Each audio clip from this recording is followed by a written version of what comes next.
Ja, malo le. So I fo Manuia le langi mamai le. Le mamalo le atunu olo o mai mua mai le nei afi afi. Ia ua alta atu polo kalame o le taulogologo pe ona masani ai. Ia i lea vaiaso ma lea vaiaso. Ia toi loa ua leva aso la talona tatou le toe mafuta i lungo o le tatou polo kalame nei. Ia momoli atu fo i le agaga le faafetai ia i le susuga le aoao ia po le faatonu foʻi ia tu le epa mo lenei avanoa ia mese foʻi le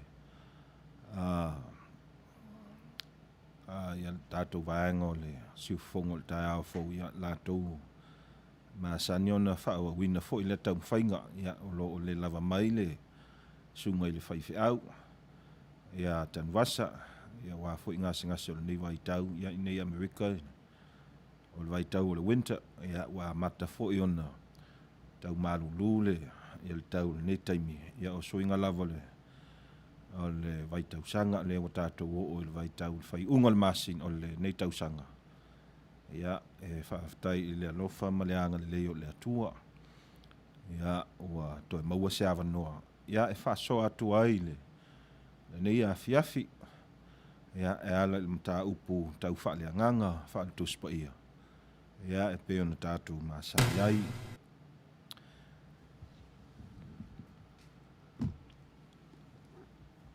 ia lalaga i le alii i le lalolagi uma ia outou auauna atu i le alii ma le fiafia o mai ia outou i ona luma ma le agaga fiafia ia outou iloa o le alii o ia lava le atua o ia na faia i tatou ua fai i tatou mona o lona nuu i tatou o le lafu mamoe ua ia fagaina ia outou ulu atu i ona fai totoa ma le viiga ma ona lotoā ma le pese ia outou vivii atu iā te ia outou faamanu atu i lona suafa auā e lelei le alii e faavavau lava lona alofa e o atu lava o lona faamaoni i lea tupulaga ma lea tupulaga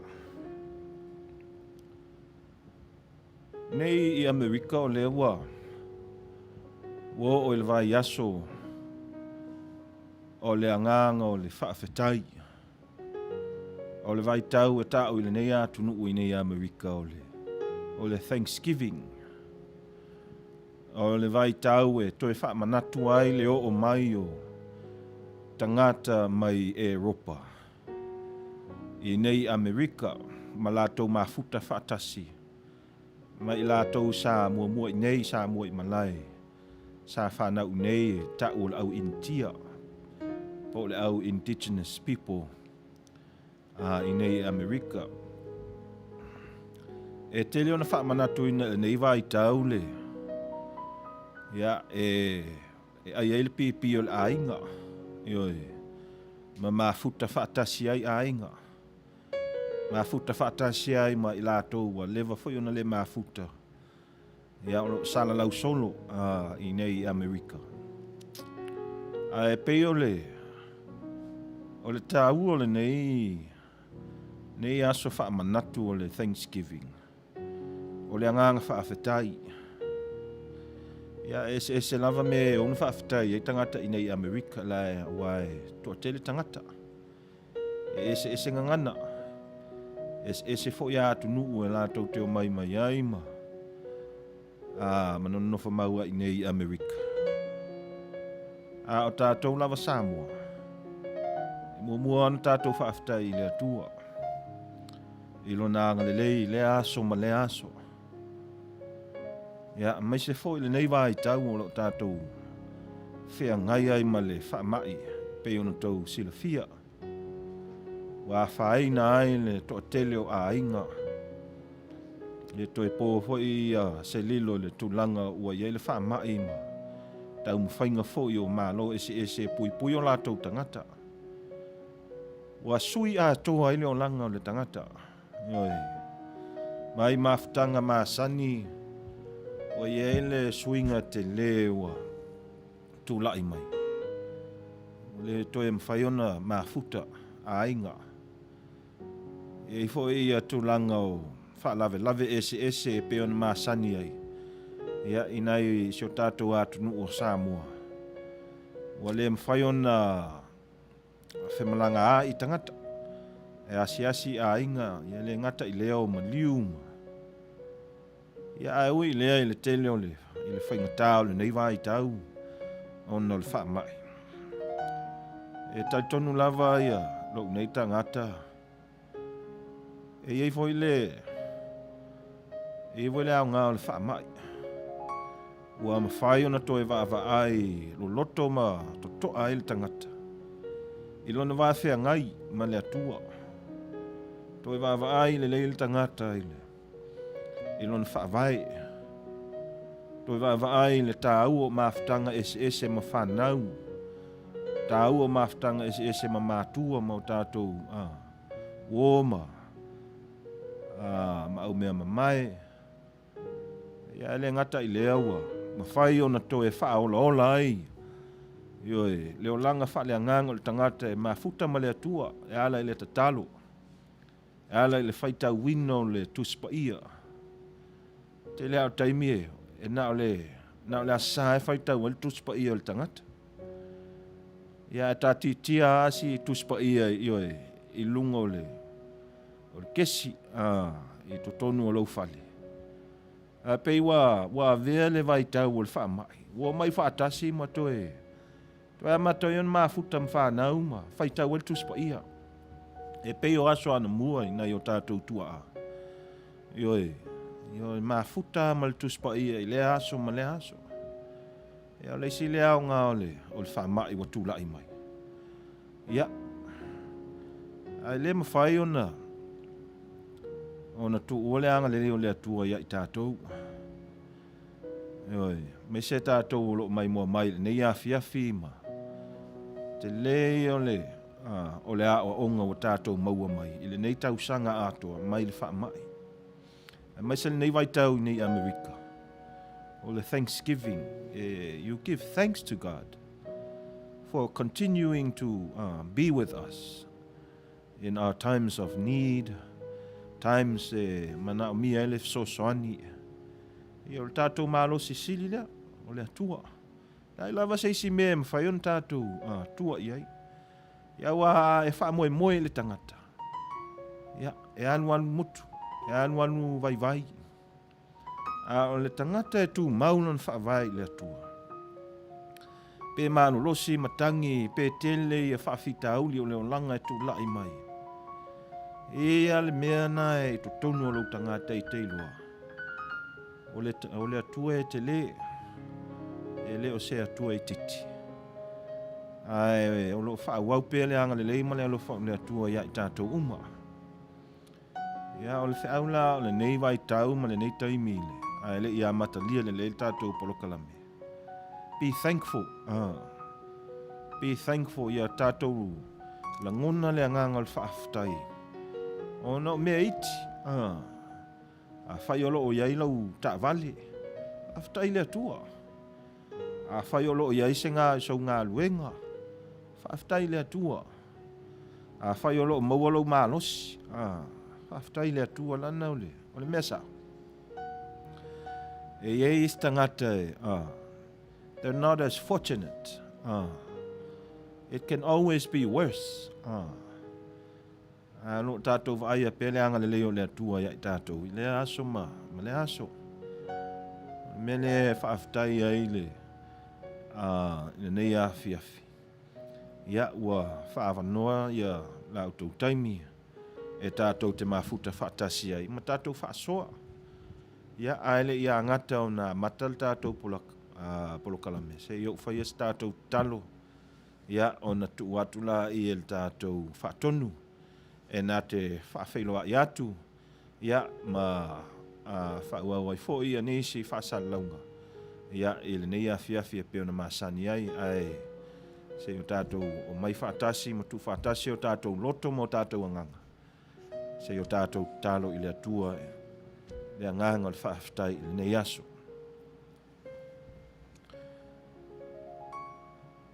Le atua anga le leila ua fio. Le atua foa foa. Le atua e sili sili ese. Le atua e tumu i le alofa. Ua mata ua mai whaatase le nei afi afi. I lunga o penga ta whailangi.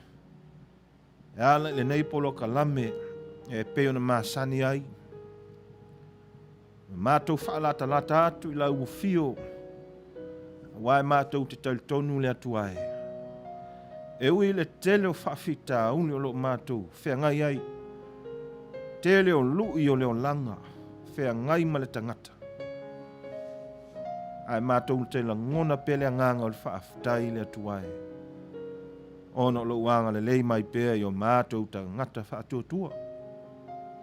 Mātou whaafitai ala ua fio le nei a fiafi. Walo mātou maua pele ola ma le malosi. Lo mātou mana vaina pele ea le atuae. Ma mātou vaia pea lo wanga le lei e ala le tamau a inga lo e foa i mai pea. E le ngata i lea le atua. O a mātou wafea ngai ese i to tonu a inga. Manai o mātou woma o mātou uswa ta ngata. Mātou whaafitai ala ua fio le atua. Ono lo mātou maua pea ia mafutanga ese. E mafutai pea ma lau fio. E ala i le tatalo, ma le whaitau wina o lau tuspa ia i le aso ma le aso. Le vaitau le nei o le vaitau le Thanksgiving. Le aso le whaafitai le nei vai aso le atoa le atua. E wha manatua i fo i le nei atunu le anganga le whaafitai. Tele ma le ano anoa i o. Me e ona mātou whaafitai ai lau fio le atua. Ala mātou whaafitai sili le nei afiafi. Ona wa e foa i fua mai le atuae. Lau lava alo pele to tasi. O Yesu Keriso. Na maliu wha lava au i lungo le sātau. Ina ia ui maa ngalo ai le tangata anga sala. Le atua e mātou la ngona le nei afiafi. O mātou maulalo ma la mātou vai, ma la mātou whatau vai lumo lau fio. E ala le nei polo kalame. Ai mātou wha moe le angango lau fio. E te utu fia mai i au mātou tangata i lou atoa. E te wha le leia le atua. Ma e foa i mai manatu. Ma mafau faunga lelei. Ina ia mātou whaasoa matala noa. A ia uana i whaia ai le loto le tangata. A ia maua ai pea se vi ingo lau fio le atua anga lelei. Talo le nei a fiafi le atua. Whaatasi mailo wātunu. Whaalongolongo mwhaasoa. Ia manuia le nei polo kalame. Ia manuia le nei au nanga alo o whaia pea. Lea vai aso ma lea vai aso. Ia wale tautu aina o lo watu nuu lea tuae. Ia e maise au tangata. Le mātou te tāno lea. E ala atu ia Yesu Keriso lo mātou ali i ma lo mātou whaola. Ia o mātou mua i wala au atu ai. Amen.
Wa e wha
Samoa e manatu o nā ua.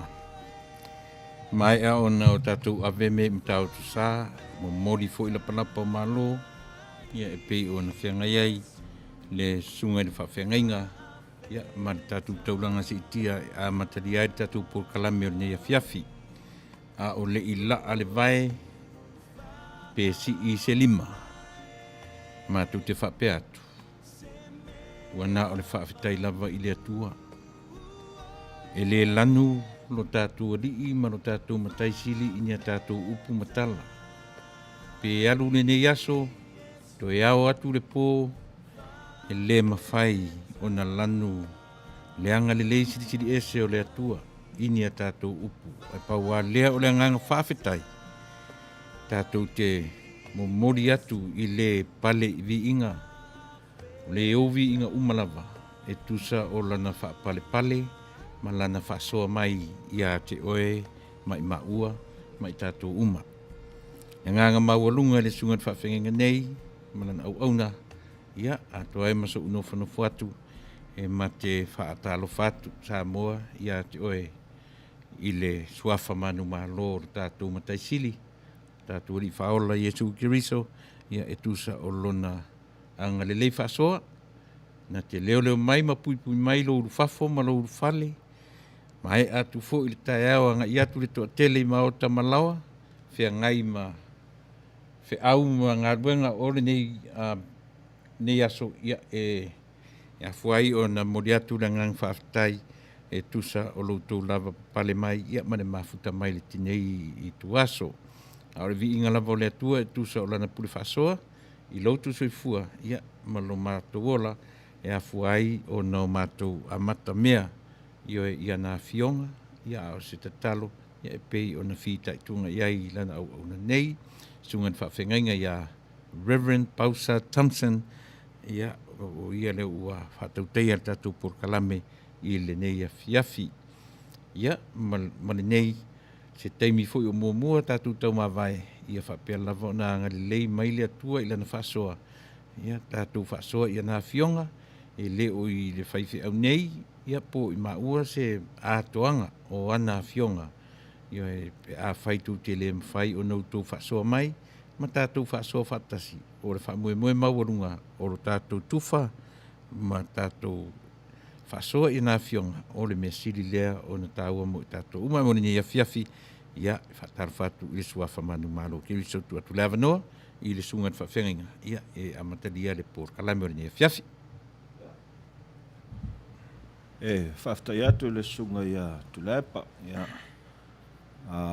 matalia fo il tātou polo kalame nea fiafi, ia peona watu se langona staimi usola, ia e whaftai ua toe maua fo il awa noa e toe mafuta atu ai I lungo le tātou polo kalame, ia ua tele lawal pisi la tau uma, I nisi fuafuanga masani, ia mga luenga ia e whaaftai ua toi whaawa wina fo I stau mwhainga ia o le nei au auna ia a o whaangasanga sele sunga ia tan wasa ia peona whailo atu o le vaitau nei I nei Amerika o le vaitau o le Thanksgiving ia o le aso whaamanatu o le anganga le whaaftai ia o te loe e le leo na whamtala atu le ia wa o te loe te leo tātou le o loe tātou masani le I lea holiday o le Thanksgiving I nei Amerika ia e te leo tātou le o loe le loto le what's the actual meaning o le holiday le o le Thanksgiving I nei Amerika so officially o le holiday le tauna o le taimina taunu mai ai lātou e tau le au pilgrims I nei Amerika. Ia o I lātou sa lātou whasauaina I Europa I le nā vaitau I o e telo tausanga ua mawai. Ia o tangata sa lātou sa ile le saulo tonga ina ia whai ai lo lātou i o lātou tāpua inga. So e pe ona whaamalamala atu fo I inisi o tātou polokalame. O I lātou sa o mai nei Amerika ta o le au Protestant. O le tradition le I le wha kerisiano. O I lātou sa whatui ese, ma wawai ese I lātou mai le lotu le o le pope. Ia, o le vaenga la le, te le vaenga ia na salalau solo I Europa le nā vaitau. Ia, a se tasi vaenga na lātou sa ili ina ia maua le saolotonga o le au pilgrims. So, o le holiday le o le Thanksgiving. E wha manatu ai le mua I taunu umai o le pilgrims I nei Amerika. Ma lātou mafuta I matangata sa mua I nei. Tangata lava I o ele o Amerika o e tau o au Inkia, the Indians, or the native people o Amerika. Ia, lātou mafuta la I nei ma. O le story ai, o se tala fia. It's a happy story. But o le reality o le story, ele happy. E tau le happy for the story o le amatanga o Amerika. I le tau nuu mai o le au papai I nei Amerika. Ma lātou mafuta whaatasi mana I tangata intia. It depends on who you ask. A e fesili la e tele na yo uo inkia. A e fesili la I nai tangata inkia, le au native. E se fo lātou version. O le version e whaima whaamatala mai e le au inkia. Na o mai le au papai ma o mai wha mai es. I nei Amerika. Na o mai. Ia ai leo ni tangata foi na o mai ma se anganga maulano. Na o mai ala au papai mai Europa. Ma lātou whapea. O le a whai wa claim e lātou ia lau ele o nei tangata intia. Ma ave wha malosi e lātou ia lau ele o tangata intia. It goes much more deeper le talaanga o le history le o le aso. Ai pe o le tāua ia le wa whai ma national holiday nei Amerika le Thanksgiving. O le anganga o le whaafetai. It's a very interesting le talaanga le history o le atunu le o Amerika. Because it's versions. Ia le mea le ia ona ta'u atu pea le version ala o inkia ia. E se fo le lātou story. I le mua I taunu umai o le au papai.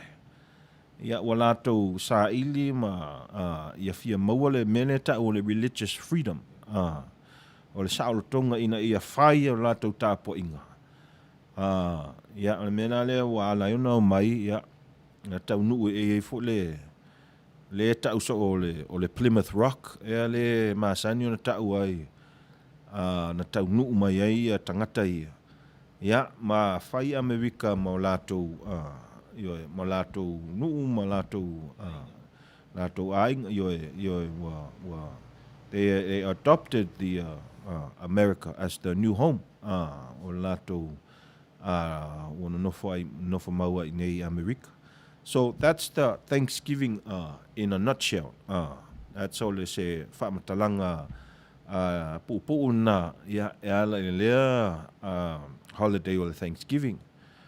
Ia on ina ia manino I fo'i mo I tātou. Ia po le ale wingo lea o le aswhaftai. But ia o te loa I le nao Amerika e celebrate ai le aso le whaaftai. O sa mua foi e celebrate foi e tangata le aso whaaftai. Ia ua avea foi ma mea wa yelon na spiritual message o le aso whaaftai. Wa whaia maaso e toe whaafo I le whaaftai le atua. People have adopted the history of America. Ma o mai tonu o lātou tradition. Ia e whailea ma whailongo se aso e tu e sea. Ma futai ma ainga. Ia ma wo. Ia ma toe ia e whaaftai I le atua. So, that's all se tamai history now o le tātou o aso whaaftai. ia i le nei vai tau i Amerika. Ai tāua le lo le history lea. Because o voi le stangata yo na tele ata usanga o tele ilo tele le history o Amerika ma le holiday. Ia e whaafitai ua mafuta mai na isi au na whaife au, ia mana isi fo i na ia uo inkia. Ia walato au mai uma perspective sia o le holiday. Ia ai o le tau elu ina ia malama fo il tatou polokalame nei afi. Tatou o le atala noa ia le tatou tala noa i lea holiday ia ma le ina ia so ta i le ma le mata upo o le nei afi. Ia o manatu te alua i le tusi o le efakasa o le tusi faitau aso. O le o alu nei lua vai aso o faitau mai le tusi o le Yeremia, o le perfecta Yeremia. Ia o nei afi wa o le manatu au tu po le faitau. E mai le Yeremia tolus fulu mantasi. Ia sau mai le foi upu mua e whaapau mai le foi upo se fulu mal wha. Au te loa e tala whea ngai le foi upo se fulu. E wha mai le whaangata mai le se fulu mal wha. Ia e whau ai foi nai manatu ni afi. Ia wale anganga o le whaafitai.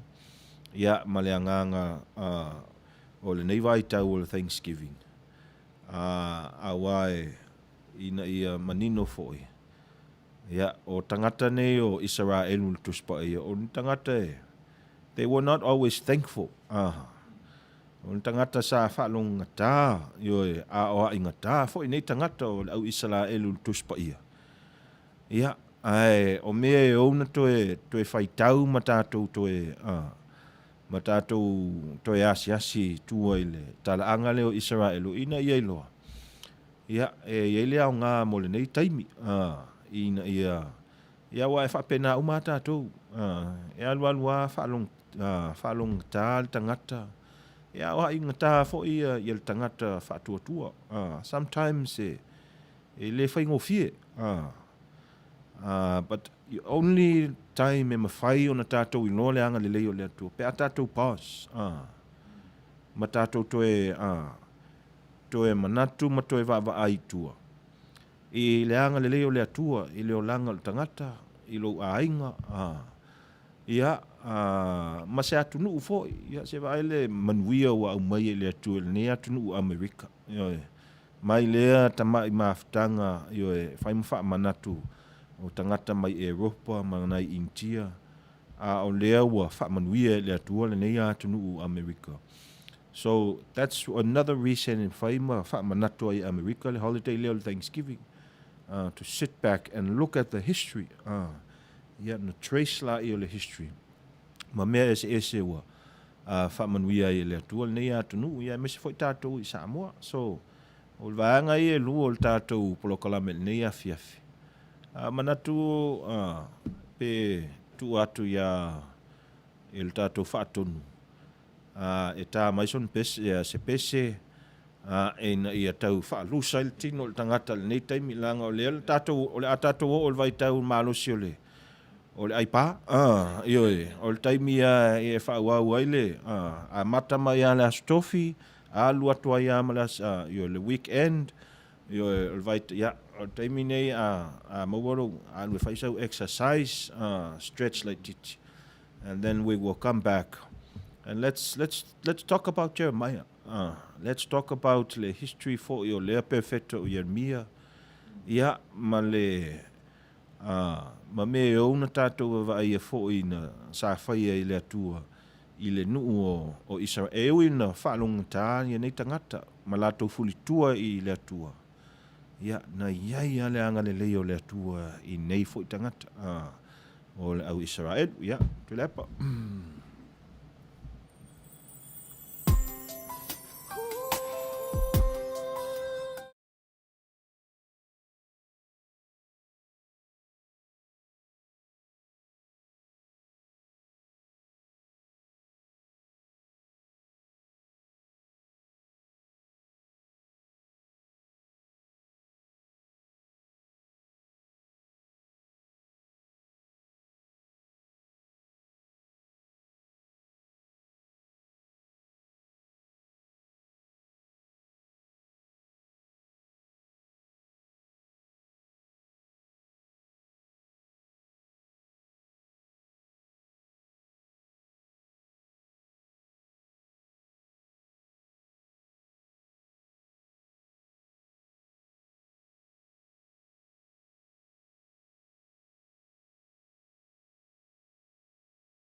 welcome back.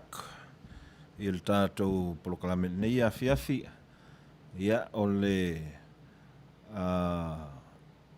tāu o nei polokalame ia pe on whaelo atu o le vai tau po le vai aso nei. O le aso tonu lava o le aso tofi.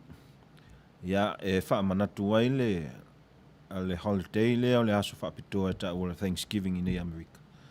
Ia ai fo ese manatu po se langona nei a fiafia le tāua lea. Ina ia tātou langona uma io le anganga o le whaaftai. Ia pe on tātou masani ai. We always go to the Bible. Ina ia iloa ai fo i le talaanga o le atua mauna tangata. Ia mesel o Israel. Ia pe on whaatulanga ina i le tusi whaita waso fo i le whakasa. Ia le au mulmulta i lava i le tusi leo o le Jeremia.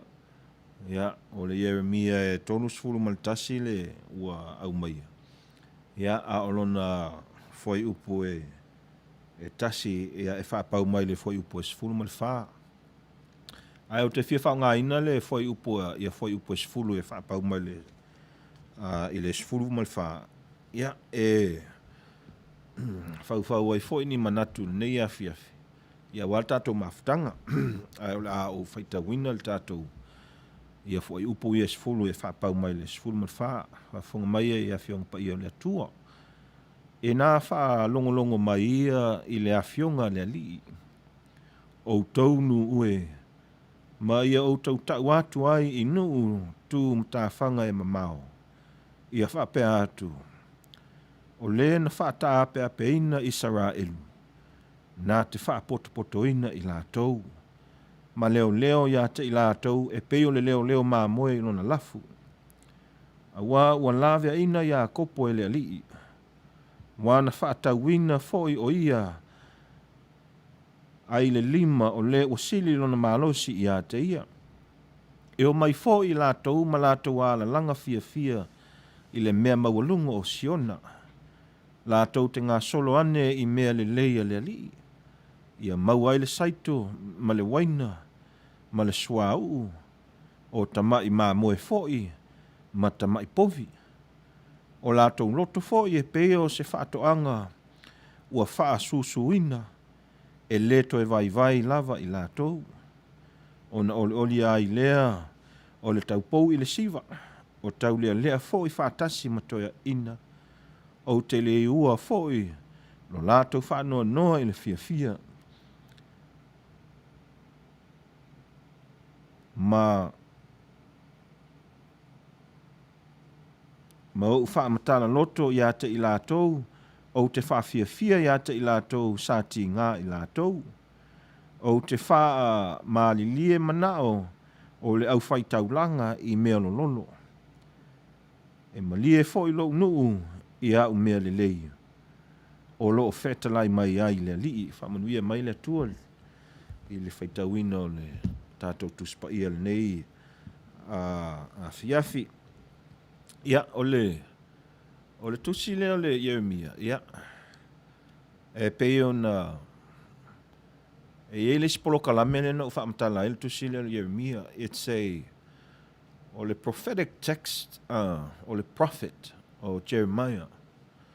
O le tusi e whaatatau ia Utah. Ia, ni sifo i o tātou maa sani i lea tana. Sa iele ta ua umale taimi o Solomona. Ona tu malosi la i o le nuu. A wa mato na tu la i mai mo tribes. Sa iele le taimi le tala anga o Israelu. Na vavae ai Israelu. From the northern kingdom and the southern kingdom. Tu mawela i o le ngo o matu. Israel tu mawaile ngole na ta'ua o Israel, the kingdom of Israel. O ilalola i saute na sa ta'u o Utah, Judah. O le vaitaula le o le prophecy o le vaitau perfecta o Jeremia. O le vaitau le o whata fea ai Utah i ila au Papelonia. le ana whaaleanga i le au Papelonia ia le malu in Judah. So le time la le time ile ia o lo iai this is the pre-exile le tala no mai il tusilia o le tau o mele fai mai ia Jeremia il tusilia o le warning o Jeremia il nu wa au mai Jeremia ia wa fai o ia mafonga o le atua ina ia wana ia Jeremiah le nu I mea le atutupu so ina ia manino none of this has happened yet I le taimi uma mai la vai le Jeremiah mua o mai le taimi le Jeremiah tolu sul matasi o mea uma ia o na polo a ia Jeremia la wana ia Jeremiah a mesele le manaki la tau o lo fai matupu o le nu o Utah ma le awos taulanga sili mai latou uma.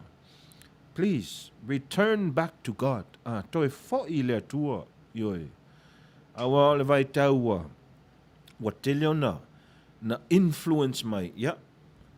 E leo o tam whaila e politicize le mea lea. Awa le to e pose lilo le il tatou atu. Just like I mea lea lo tupu, pe atatu whaalongo I mea tupu I Samoa. Le influence o sainga, le influence o leisi atunu, that's what's happening I le taimi leo le, ai le I whaatawhea le atua ia Israelu. Wa influence mai ai kupito, influence mai e leisi vaenga ia Israelu. How are they influenced? O ala ni me mwhaion tato I loa, wa te lele influence o moatu nuu ia tua oi. O le tapua inga, o le sina mea, sui a tol tapua inga o Israelu. O le si mea mwhaion tātou loa, wa matona fili mai a influence tangata ia le whainga malo o Israelu. Ia, na fo'i pei fo'i o le nei vai tau e tele atala wa whai mai o, wa iaile, wa wha lave mai ia Lucia. I le whainga malo Amerika po o lon palota. O mea lai, mea voi ia lo o tupu le vai tau leo o Jeremia. O lo o tupu I Utah. So there's a lot of influence, outside foreign influence. I le nu o le atua, le teimil nei. Mea lane na tangi e tau ia le perfeta leo Jeremiah le lamenting prophet. Po le weeping prophet. Ia, ia le tangata o perfeta e matangana. But o le perfeta e tangi awe. E tangi, he is a weeping, lamenting prophet because man tua tātou ua whaali mai le atua ia Jeremia mea le atu tupu I tangata. Anu la I o mea Jeremia e warn, pe o le lapta inga le nu ina ia lato I loa nana o mea wa umana wa ai ia Jeremia wa whaali mai le atua ma tau atu I le atua ia te ia mea o le aho o ai le nu e leisi fo I mea tā uana tato I loa lea perfecta Jeremia o mea umana polo a ia Jeremia came true mea umana wa ia na tupu le taimi leo Jeremia pau leo le perfecta mai perfecta uma his prophecies o mea uma na tala ina na o tala ma upu uma ia Jeremia e o fo le gnashing of the teeth I le le fa matia o le simeo le o le malu le atua ma le tapua inga le loto le tinga na fea ngai ma Israel.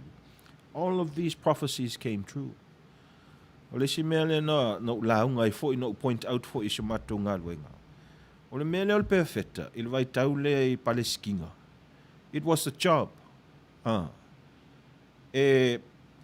Jeremiah is one prophet out of thousands of prophets. Let's think o mo perfecta. E alu la le maketi asola. e te alu atu o lai tu mai pe se fulu pe luas fulu pe feta. O lai poto le makeki, pe yo le makeki ale masangi o ngala o mai whakati ai ia mo perfect. Ia, ai pe e kau wā kama ia. Po o ai e sao. Po o ai e kele mai ia on the followers. E mun tai il perfecta. So what is happening ile vaitau leo o Jeremia? It's not uncommon. Ele se mea fau le aluato Jeremia ma moli atu ai wa fai mai wa fai o ia ma fonga o le atua ma le ave fe au o le atua. E au maile, se fe au maile atua. This is happening all over Palestina, Palestine, i le vaitau lea. So it wasn't always easy. Ele se mea fai ngō fie fo i tangata i le whaalongo. I le taltonu. Langa e te le perfecta le nā vaitau. So mea nā le, o mā fau mau i le taimi nei. E te le voi perfecta i neo nāso. Tele perfecta se tele perfecta ia tātou manatu perfecta sao la ia. So mea umai lo o whea ngai e mo tātou nei o naso. We have experience. Ia, o le ta umai e fo il tusi leo o Jeremia. Mea fo ia le tupu le nā vai tau o whailinga ruenga perfecta a Jeremia. So, what is happening la le fai upo sifuru lea ia whaamatala atu mua. Ia, o na tātou whaasoala ia nei a fiafi mo ne sunga voi lewa. O lea ua whaailoa mai le toe o le atu e whaatu la ia e le atua. E ui lava i meo le atu tupu mai i leo langa o le Israel po le tangata Yuta ia. E toe whaatu langa le leia e le atua lona nuu. E toe fausia le leia e le atua le nuu o Israelu. Ia po le au Yuta ia. To the former glory. So God in the Bible, in the prophecy of Jeremiah, he is going to re-establish the glory of Israelu or the glory of Judah. Il melea, because most of the time ile tusilia, leta na noa mai ia Jeremia, ile toa sa o le atua, meo le atu tupu ma o ile nupa ia. Ia, o se wha malama le ile whaitau lea. Ia, mai le whai upo se fulu, ia, mai le sfulu mai wha. And when we think about it today, ila ulea va ainga ia il mata upu lea. Se mea whaaftai ile atua. Because ele it deserve lava Israel una. Ona toe fo i se tūlanga le lei. A tātou mawhau le lei ai. Ile mātu ia mea o Israel una sa lātou whaia ile atua. O lātou fuli tua, o le atua na au maia, Israel matangata Yutaia, mai le sauā o wharau i ai kupito. Tele o tau sanga, lima taitaina e lava le atua i le nuu. O mai i, e o fo i le lātou, e no nofo fo i o nei tangata, ma tele i o mea se sema me le anga o Israel na lātou whaia i le atua. But even though, e promise lava le atua le, e toe, ia se tūlanga le lei mo le nuu. E ui lava le sa wama le toa sa o le atua e ala i la au Papelonia. E whai pea la tau matangata o le atua, ma le nuu filfilia. So when you think about it, le vai tau nei o le Thanksgiving, e se male, e mwhai ona tātou whapea, se atua le lei, se atua lofa le atua, o lo tātou tāpua i ai. Yeah, when I think about it also, ma whau fo i ai, yeah, le ai lawa se tangata e deserve le tangata le, ia le anga le lei o le atua. A whai wa tātou talitonu o le atua, e le, tu la wha i e le atua tātou. E anga le lei le atua i aso uma. Ai, e taula na fasili tangata. Pe anga le lei la tangata i le atua. Le la ta umai nei. E ui lava le tele o mea o Israel na sala tu whaia i le atua. Uli tua i le atua. Alo tu mau pele anga le leo le atua. Tu mau pele alofa. Muti vale. The grace of God continues to abound. Even though i mea na sa whaia fo e Israel na vai tau. And let me explain le loto le mea na o le anga sala. E ele mea na whai na o anga nguu ia o Israel na lato maua mai nuu tua oi.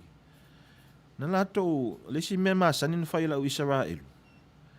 Na o susunu ia tamaiti. Mea ta o le child sacrifice. Ile na vai tau. O moa o anga nguu ese ia na lato maua mai mo nuu tua oi. Awa au mai la e tangata. E o e whaapipi i mai le lato talitonunga lea. Ma le lato vale ma le atua. So, se tato vava ai la ele. Ele mea o ai le ia tangata. Ia le nuu o le atua.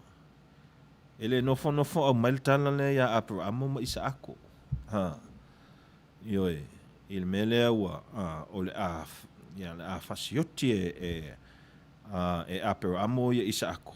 Ina ia testa ele whaatua.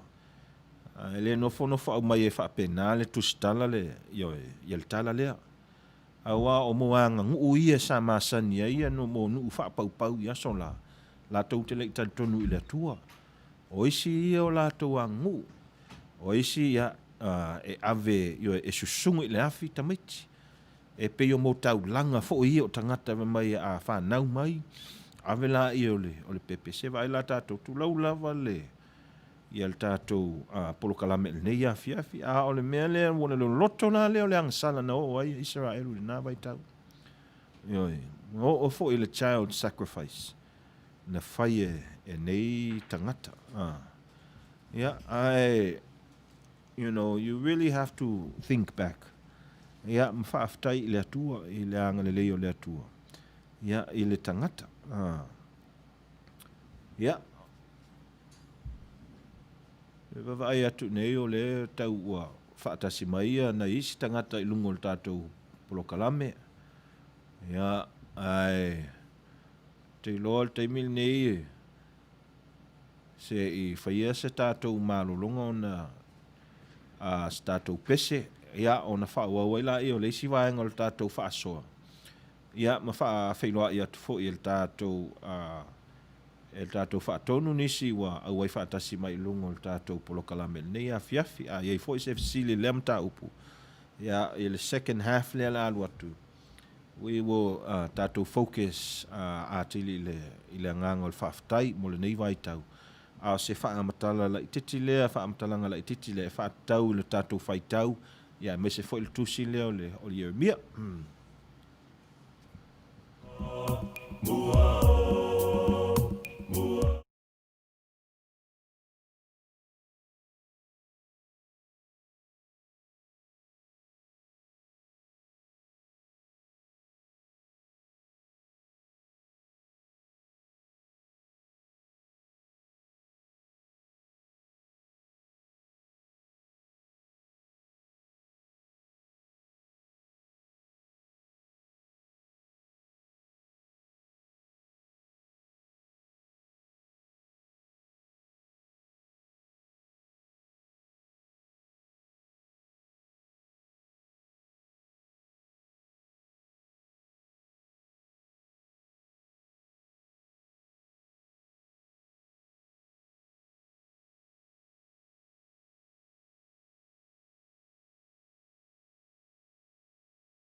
Malo, tano whainau, malo le, ilo sunga le, whengainga, ia, o waenga mua ta por kalame. Au tai ai I le waenga le lau sunga le whengainga. Manuia, o mia foi na alu ta whianga pele ai. I alu Yeremia le ta whianga. O le, ia, le ta ofi o nisi foi o le au su ia. Not long before le tawhianga le invasion o Babylonia. Ia, na umaleola o Yeremia. A o le tangata fo na whalpui. He was locked up I lalo le taita inga o le vaanga lea sa taita ia yutaia le nā taimi. Ia ono lona o le ngā luenga wha perfecta. So no, ele I alu Yeremia le tawhianga lea. A mea umaia na tālai ma ta'u atu Yeremia I le nuu o yutaia. I lau yutaia. Na I uana na whatau nu. Na I uana, all of it came true. Tasi le perfecta ma tangofia na talaanga. Ile ngata o le whapena wala awina le manawa. O le tate I le vaenga le pi, o le tate le vaenga o le toe au mai le atua lava noa toe o Israelu I lona nu. I lona nu. Te fia ina le ian whamanino lau sunga. O le atonu lava le tua inga mele whape tau te tau ai Yeremia o le perfecta tangi vale, po le perfecta limalau, ia po le tu inga whape whaintatu, pe te tau tatu vele whaparangi fo le is a cry baby prophet. Wina upulata maina mo tatu. Asi whamatalaina le winga tonu o le tala le perfecta. Ia, e tau o le I le ngangana whapertani o le lamenting prophet. A tau la le mele le lament. O le tangata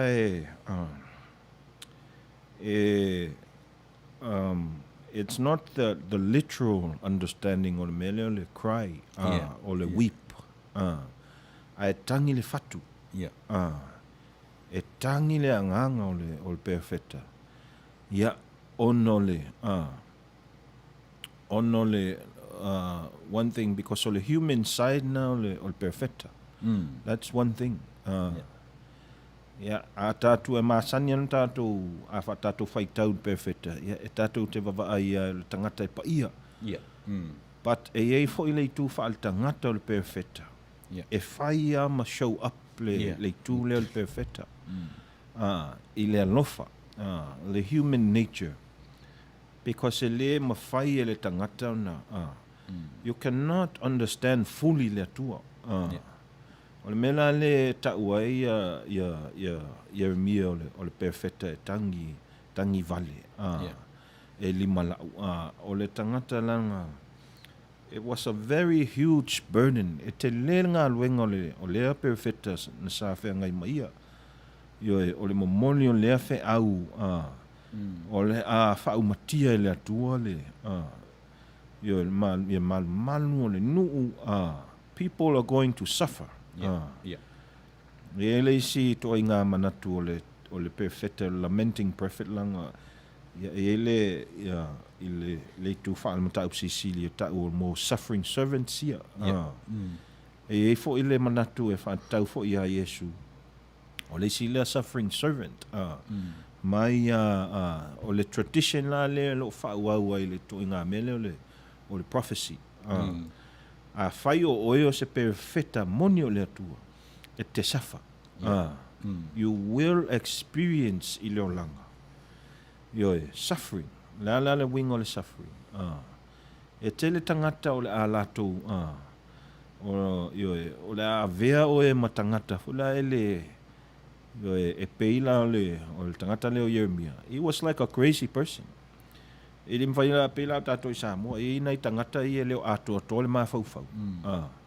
E pei e whapena le vaainga I le vaitau o Yeremia.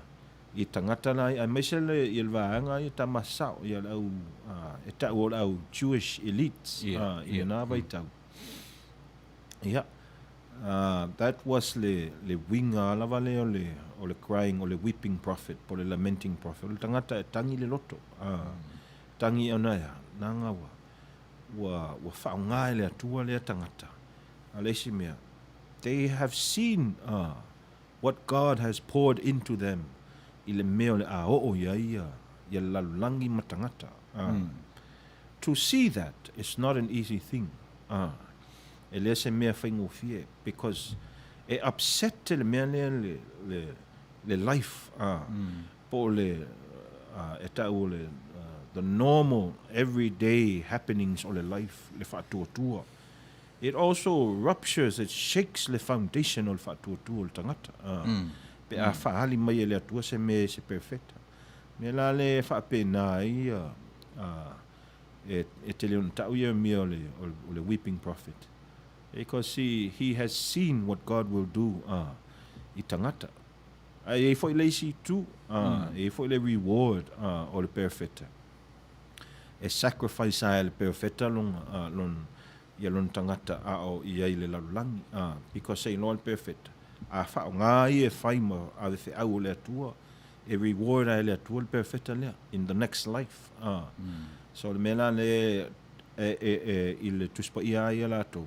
If you are a true prophet of God, ele toi popole ai le lalulangi. Because wa whai loa mai le atua. Le ai le mea sili na e whatatali a o ele i perfecta. Yeremia, awela e te pole le lalulangi. But make sure you fix your eyes on the next life. And anyone who is a prophet of God, pe la le o le whaifi au.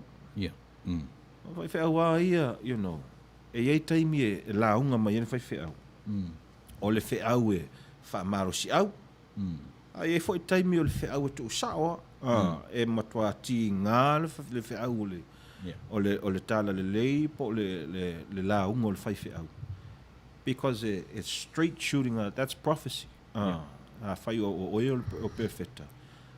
You don't te leo toi popole ai le tangata. A wana an whaia le mea a wina mai le atua o e tau atu tangata. So le wingana leo le weeping prophet o Jeremiah. So lo wina lo whamtalanga pe mana ia lo whanono tu e tau the meeting place. Mo so Jeremiah is one of hundreds and hundreds of prophets.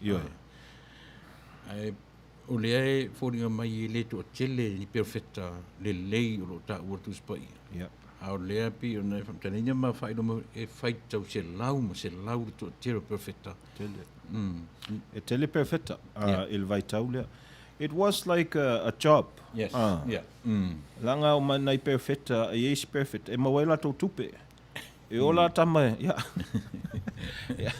Nā fo iwa, no, the reality of it is. E tangata, e o mai whai lato wha mai ta o perfecta. Because o lai mana o miele, e mawel ta mau ainga. Me la le tupu i le se, i Paleskinga le nā vai tau. E o tama e nofo le maketi, ma la unga mai o mai o la tau perfecta. No mai la i o tangata, tongi e tupe tono le tamai apa. Na whaaso solo la ia, because it was a very, very intense, or more philosophical, ta upu ese. E hau mai e tangata. E tala noaina, the marketplace i nā vai tau was a very intelligent place. E tēnei on tātou wawa ai maulalo le marketi neo naso na ase mea e o e whatau e o loa ma. But e tēle a isi mea, e le e sala ma neo naso. E anu fo le marketi neo naso, peila o i samu. E nofo ia o lae whaitala noanga o toe ina malo mātua. E se malelo loto o mta upula e tala noa. So that's the image lea mai i le vaitau lea. Jeremiah. He was a prophet among many prophets. And that's what made, o le sine mea na whaingatai ngā luenga a Jeremiah, nanga e tele tangata ma o unga seia. Na au maifo i e isi perfecta.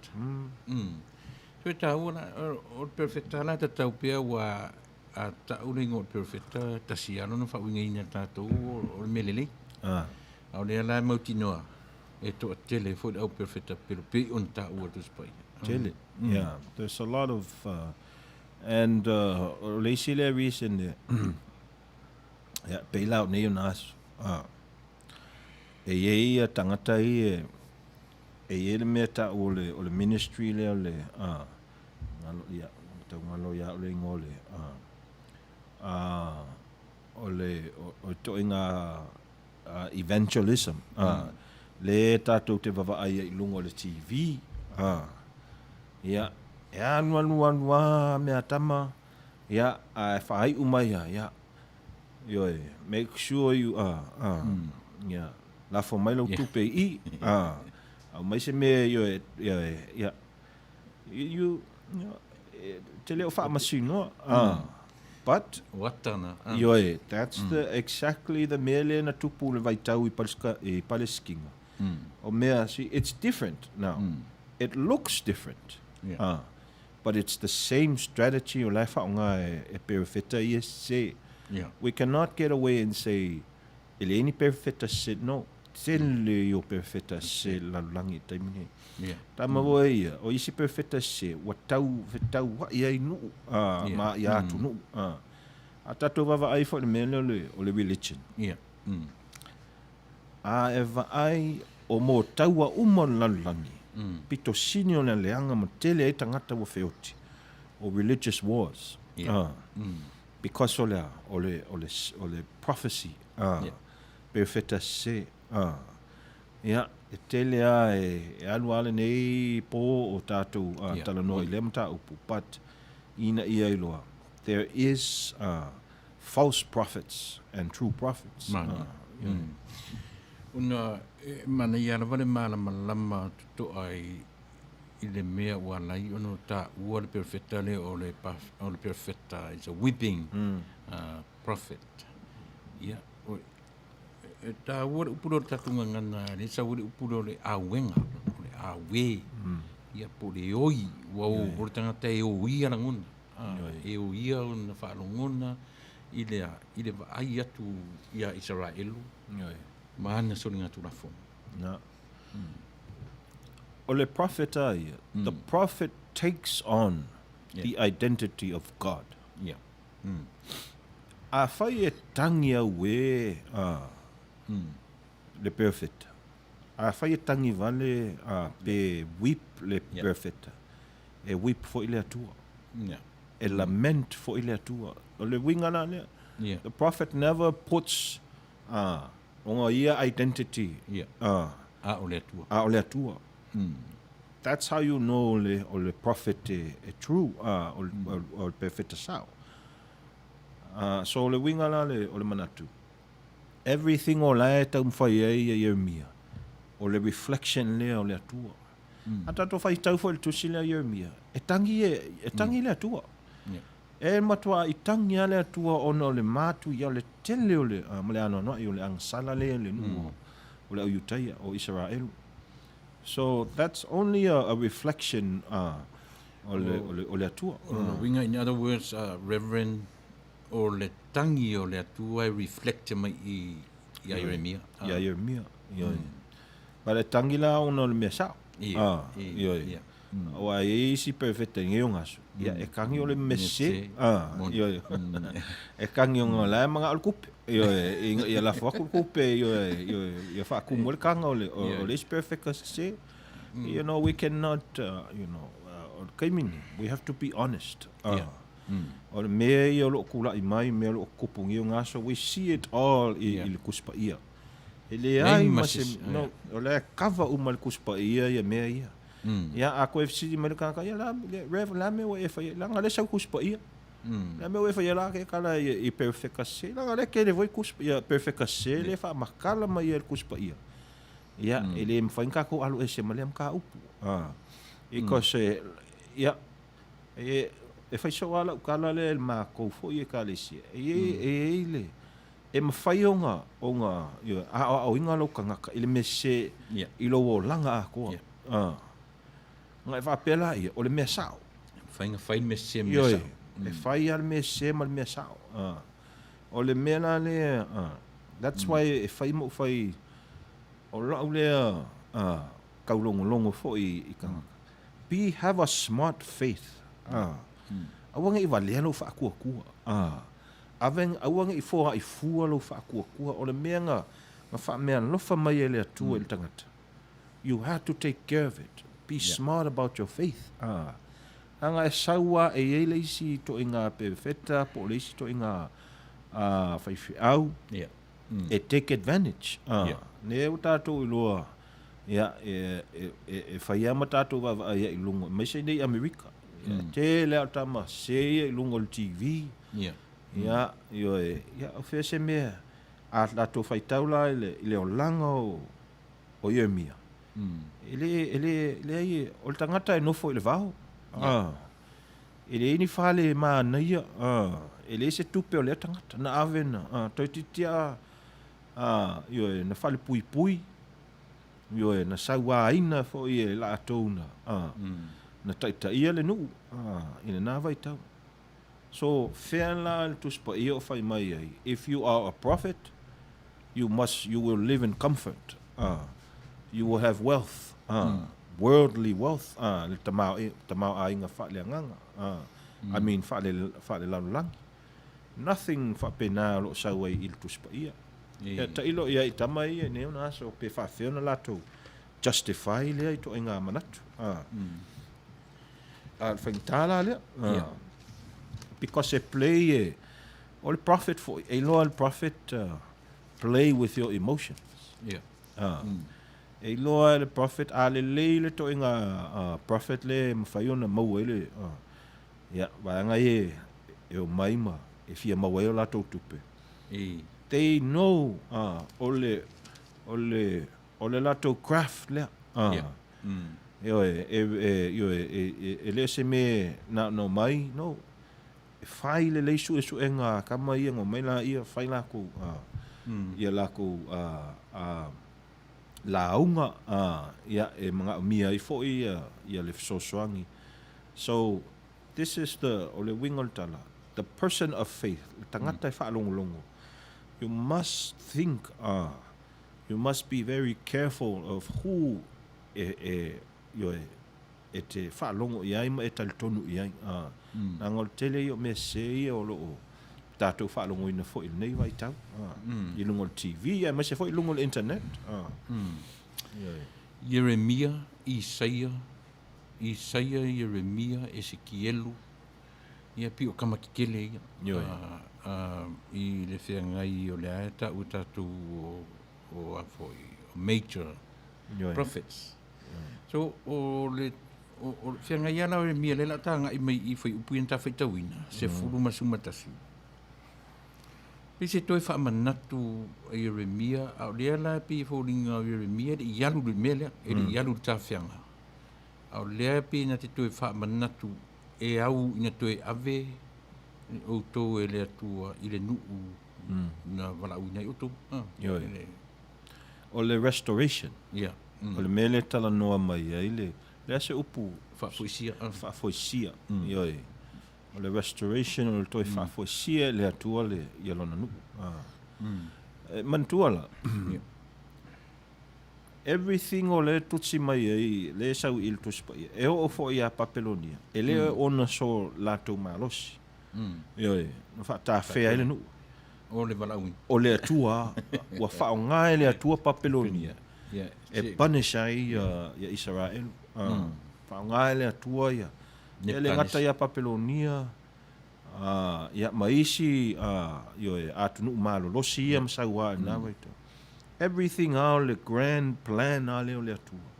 Ina ia toi whaafoisia ma ina ia toi foi mai Israelu I le atua. And that's the whole Bible la ia la tau. Ai myself whenga inga tuai. O le ngā luenga o le atua le whai a Israelu. All the way through o le story a lea. O le main ia objective o le mea. E le I give up le atua. Ia Israelu. A tatu vava ai fo I neo naso. E le loto fo yo lem ta. God is not giving up fo ia tatou. Yes, yes. E tatou te malanga fa atasi ma le atua. God is consistently always taking us by the hand. No matter what le tele o tatou whale tonu leo langa. E le give up le tu. Le ala mena tatou give up pai i le atua. But o winga i o le tangata. Pela na tau mai i le. Mea lesina mafuanga. E tangi e fo ia le perfecta i mia. Because la e wha manatu e le atua. Le anga lei o le atua i tangata. E tangi fo le perfecta because e sa o le atua. O la ngona vo e le perfecta le sa o le atua. I avava ai winga o tangata. So le si le aspect o le weeping prophet. You know, God is, you know, e weep le prophet pe lament. E tangi le prophet. Ona o le atua e wana i loa e sa o le le atua.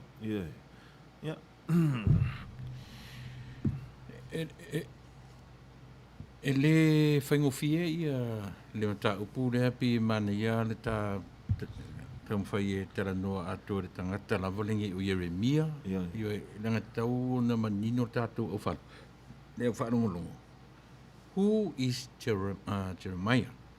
Beside it's a prophet. Le asisi mea I longa I o Jeremia. Well, Jeremiah is nobody. Jeremiah is, you know, anyone il whaongenga tuai could have been Jeremiah. A le tāua fo ina, a e vava ai fo I, ia isi fo I minor prophets, mai lato uma, ia Amos, all of the prophets.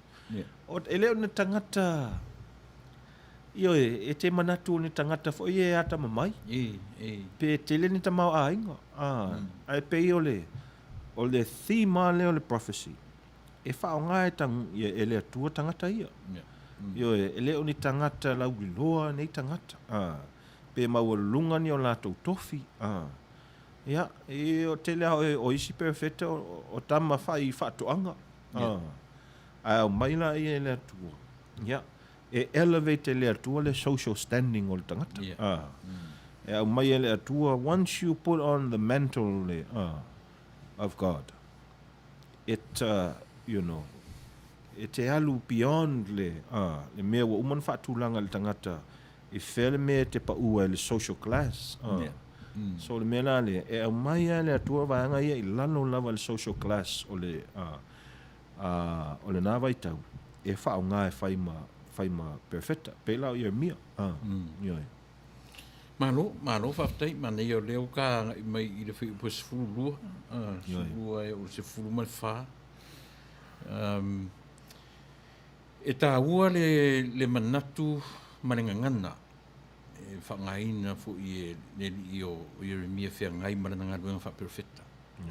Le aso sila fia le mea le ta u le leo wha perfecta.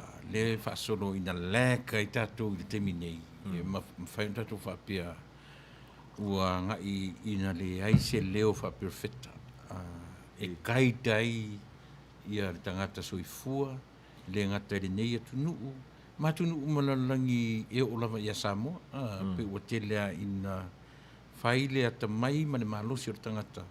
O le aise leo wha perfecta e kai tai le tangata I le whawhengai. Le ngata le whawhengai o le tangata ma le tangata. Ia o le whawhengai le whatapu ia o le atua malantangata. Ua, ia, te Manuia le city. Ia. O le whaingta. Ia, pela tātou I Samoa. O le silea mea na o ina ia, o ina ia le au misionare ia. Ia o am whai au Samoa. Ia sona. Le voice of prophecy. It has to be authoritative. Ia le malosi o le leo wha perfect. E wha longo lai. I tamatuai la I aso la. Moni. Ia pei au la unga mai le hua. Le malo losi o si ufonga o kama. mai fo it's a form of authority. Ele authority o le tangata. Because o lau fai o ma fonga o le atua. So these are ways na shape pa il fai fi au sa mo ya so la. Remember o la tau fa au la le o le fa le nganga tangata sa mo I la na so. O le isi le au wala na ma fai ai na manatu ai foi missionary o le discipline o tangata sa mo. A le discipline a mata mai ai tonu o le afoi. O le fa sa. So na mata mai ai le leo a malosi le leo le fai fi au tonu fa sa. E carry on yo isi me fai e malosi foi le fai ngangu I tonu la inga. So but the problem le wa ye. Wa fa nga e isi tangata le ai to inga fainga. For their own benefit. In ia Manuia ai la to. O le si foi le e se le vai tau na yo tatou tua mana I fai fi au na so. Wa e se foi malama nei na so. O le si le mea wa laki il tele o fai fi au nei na so. Tau tala lava male ava. O le loto sa iti. O le loto sa il tuspa ia. E leisi to enga launga. E launga ma. E alua launga o laili piti el tuspa ia. One after the other. Eventually, e alua lutangata me. Ana, you don't get anything, for no real deep thoughts, ile umangol tus. And on a repeat, repetitive. So once the gospel becomes repetitive, la ngal fai fai. Fai al tangata ia na alu fai fai tau tus pa ia, and that's it. So the fai fai has to change and evolve with time. Got to be on the top of everything. You have to be. It's a craft. O lau oe lea e peila le o le tangata tusiata. You can't stay the same artist your whole life. E evolve le work o le tangata. E o vai le tangata la le o le prophet po le fai au. You have to find ways to communicate ai le afionga le tua I tangata. Le anga e anu alua e se mawhauwhaunga o tangata. Sui le manatu o tangata I lea mea, ma lea mea. E iei mea ma whaina na tū mau. But a lero loto le sa ili le whai au. E tā ua le background o nei mea. E ei fo i le whai au e tua atu. E maua mai le tusi o Yeremia. E le na au mai sa o upo o Yeremia. E le tā ua leo langa o Yeremia. E le tā ua mea le tutupu I Papelonia. Io e Maiuta. Ina ia malama a tili ai fo I le tangata whatuatua. I nei tusi. But when you do it like that, na alu na ia le tangata lotu. To e whai tau tus pa ia. E se fo I le when they understand le atoanga fo I o se whai tau po se mta upu le tus pa ia. Ia lau lea vainga ia. Pero ua ta ua le mele rev. Ta ua ia te au fast whai tau o le vai. Le temi tonu ai o ta whianga ina o whatoa ta where nu o le tu. Le whai tau le pepese ai tātou susu e le wha malama ma to e tilo I Jerusalem. Ai tātou ola to e sa ili masa ili. E mana ia fo i le manatu lea. Ai se me susu e fua le wha malama tilo Jerusalem. E na o Jerusalem e o iei atu.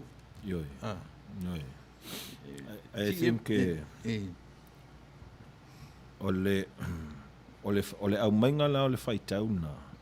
E very literal I le tuspa ia la tau. Symbolically I le whaalonglongo le tangata. O le au ngā o le toe vava ai tua I lau whaavai. Vava ai tua le taimina. Na whai I mea le atua na whai ai lau o langa.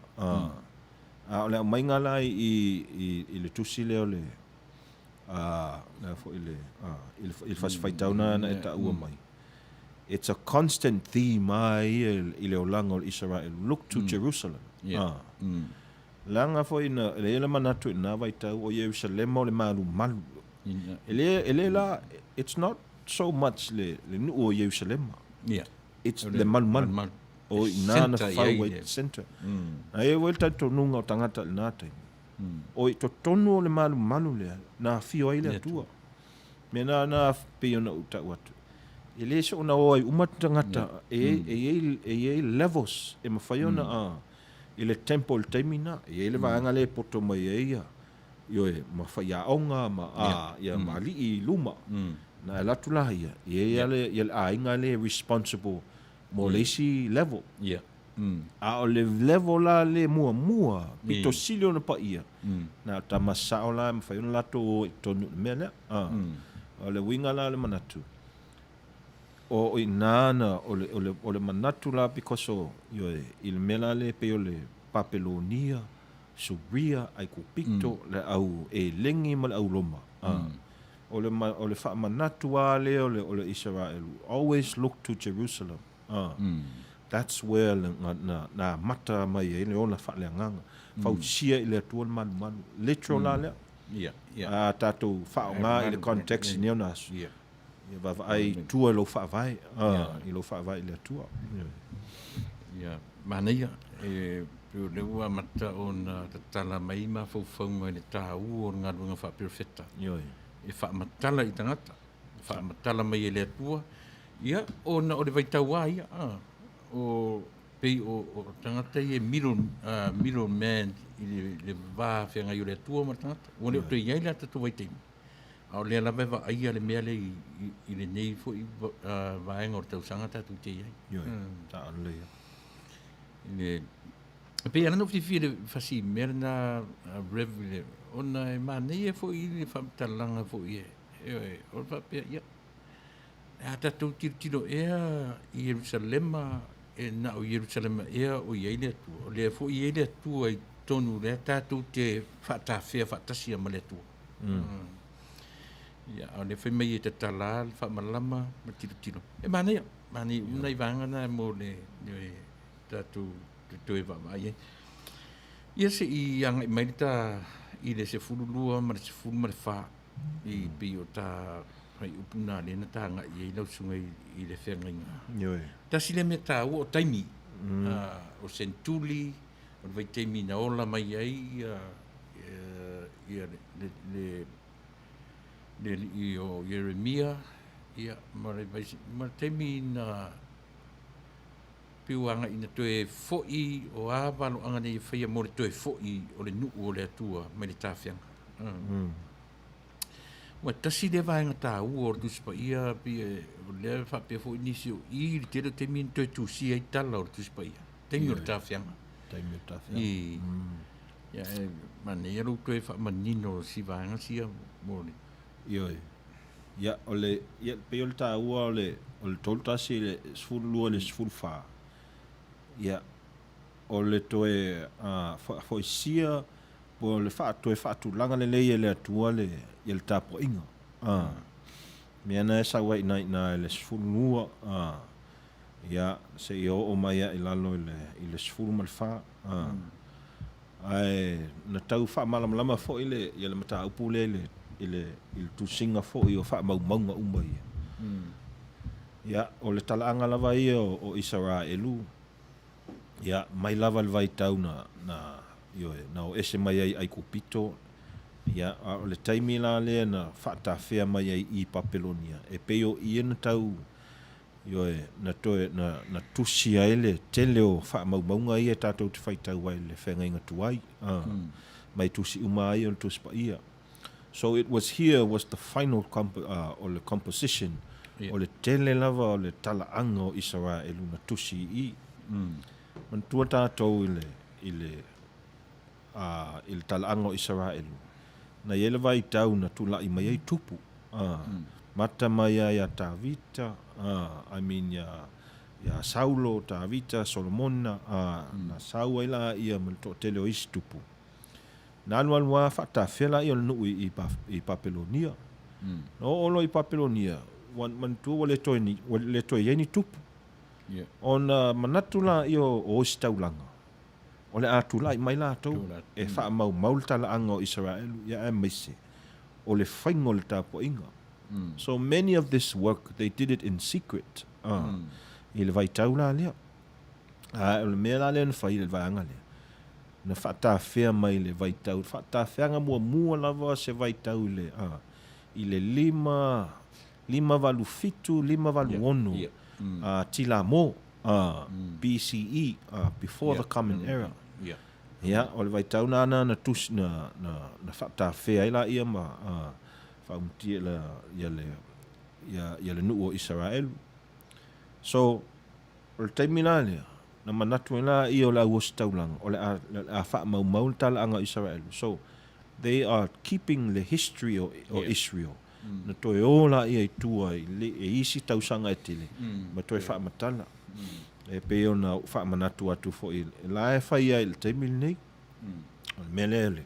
O le tele lavo o le olanga o le Israel. O le memorization. O le tau loto o mea uma. Nanga e na wha sana. Na tu siani mea. I le teimil leo. A wha whea i Papelonia. Langa a maua. Ia, e wha siosti. Io e umaile. Ia alwatu uma ia mal awas taulanga mal ainga atoa. Ai, mena fa mai el tala Israel, write it on the tablet of your what? Of your heart. Yeah. Tu sile ile loto. Ile fatul tangata. Ya o inga. Na eva ai e fa pele. So taua ia memorization ile o langa ole. Ole a foi, ole Israel. Ile vaidwaina, ile vaidwaina le na ta ua le amtanga ta pokalame le vaitemi tasi le vaitemi ta ua le vaitemi le ina ualu ai le northern ai anga i lalo o lea le whapea o lalo o Utah ma se vaenga o Peni Amina tribes tribes inga nofo ia Utah ya na o le vaenga na le o le o le taimi ana uma i Solomona. Matala e ona ta apele. O le e peo Solomona ia na wha mau popua uma ia. Ia tribes uma ia. Why? Te lel tamau ainga Solomona. He was paying the tribes. I pay tribute to Solomona i tribes SSA ia. E tau si elsi ia le file mu. Ia na umana ia sto ino Solomona. Ya tu la i mai la i o isi tupu e tele ia. Ia wa mata na fe vai haile ia le malo. Ia eventually ana na split ato le kingdom ia la to Northern Kingdom ma le Southern Kingdom of Judah. Le sa o le kele al vanga ia le Benjamin the tribe of Benjamin i lalo mai I Saute. Yeah. Si o fataro fatua I si langaria Helen alo nga ono malo fatai or no afine ya ke le vao malo fatai de filo mai Perkins fangia I ya malang man nei ya fa so mai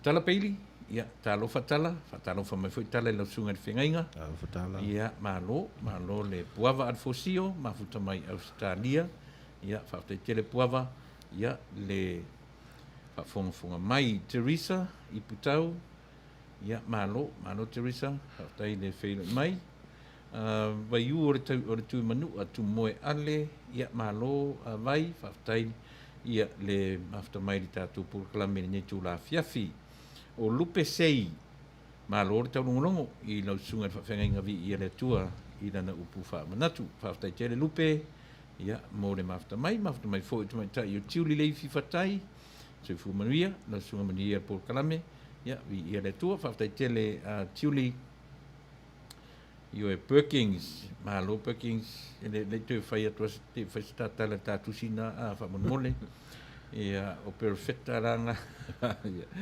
le malo fa tai Helen alo nga ono atatu wa ai de tu langa o ia nei America po sa mo fo I ua fata waina pe fa mua I tatou ia le oa po le tupe ai fatu na I le tua malona lofa wa ese le tua Yoe God maonga.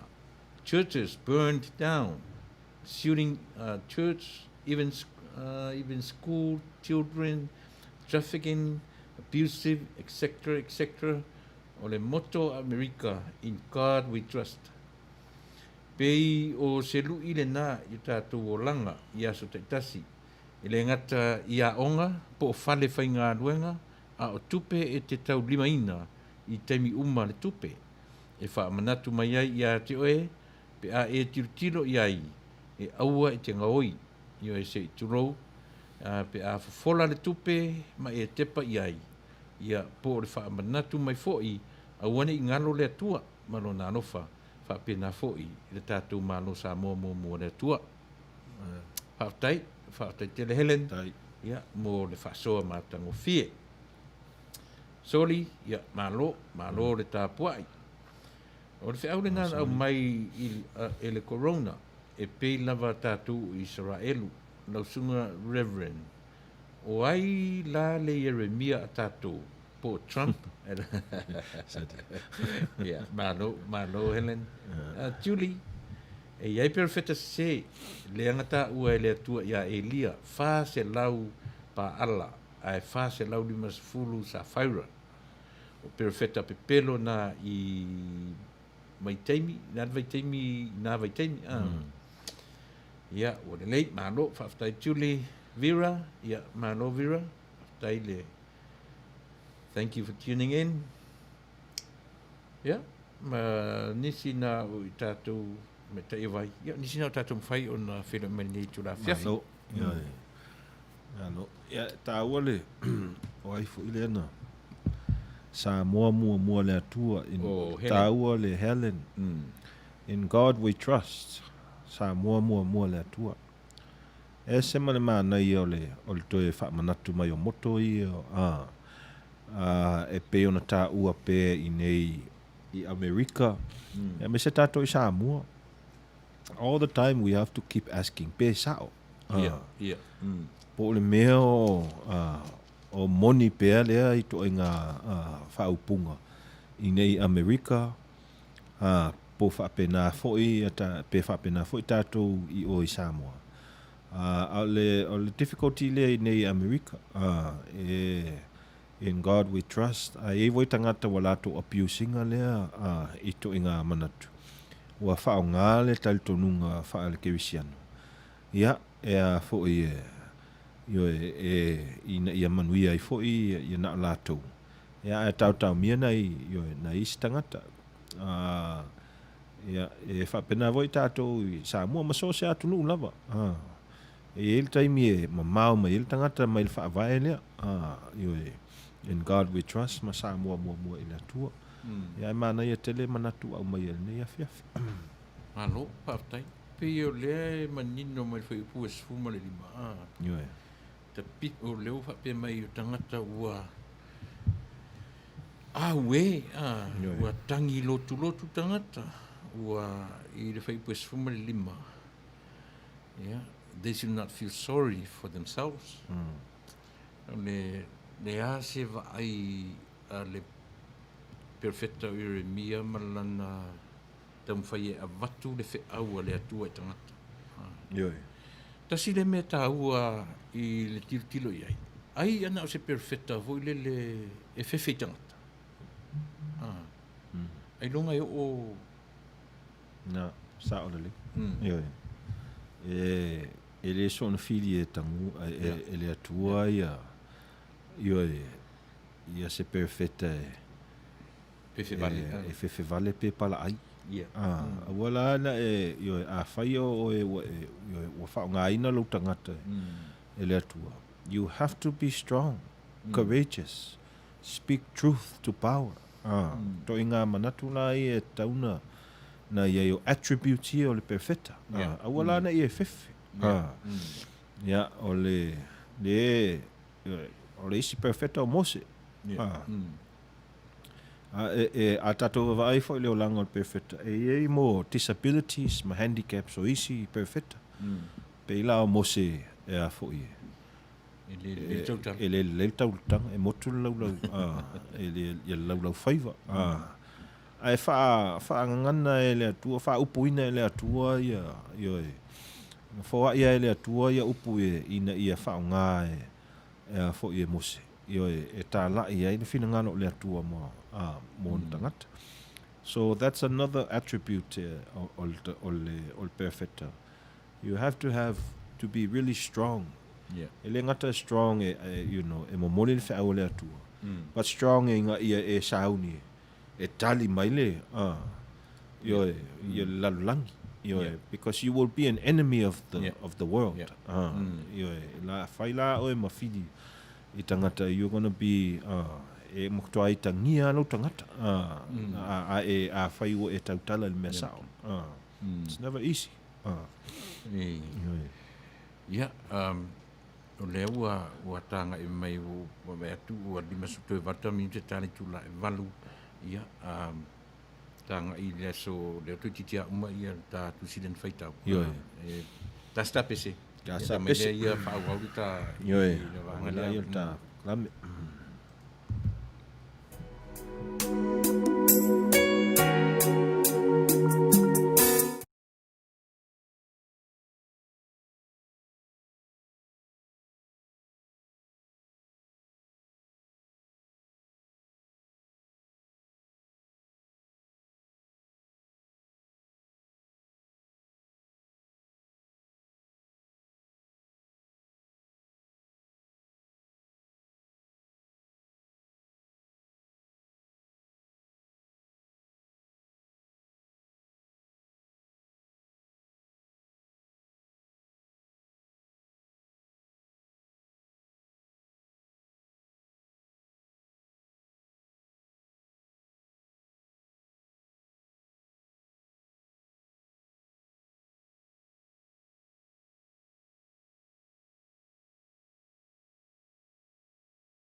Ia. Pia o le na ngalunga ka pia ka. Ioi, o le ukanga I mai ufa solo ta po kalami. Ioi. Sa o fesili atu I lausunga I le faife au le tūlanga o mea nei o whainga malo. Ia maritula I mai o Jeremia. Malona wala awina e le atua I lana ngaruenga wha profeta. Ioi. Lea la ta te I anga I atu nei whai upu nā tutor ta wha mole no wha manino ino le vaenga le mulu ta po kalami. I whea lea kula po. Sufa, sulima, suona. Oi. Ula na le ngata ta o sulua. Ngata ta ua mai le sfulfa. Mana ia le sfulu lima. Mana ia le sfulu lima. Na e whai tau, na e sawa ina. O le whapea ona wheta lai mai o le ali I o langona le leo I rama. O le auenga, pe ona e tala noa mai le auenga. O le tangi lotu lava. Ua tangi rā sela ona o lana whanau.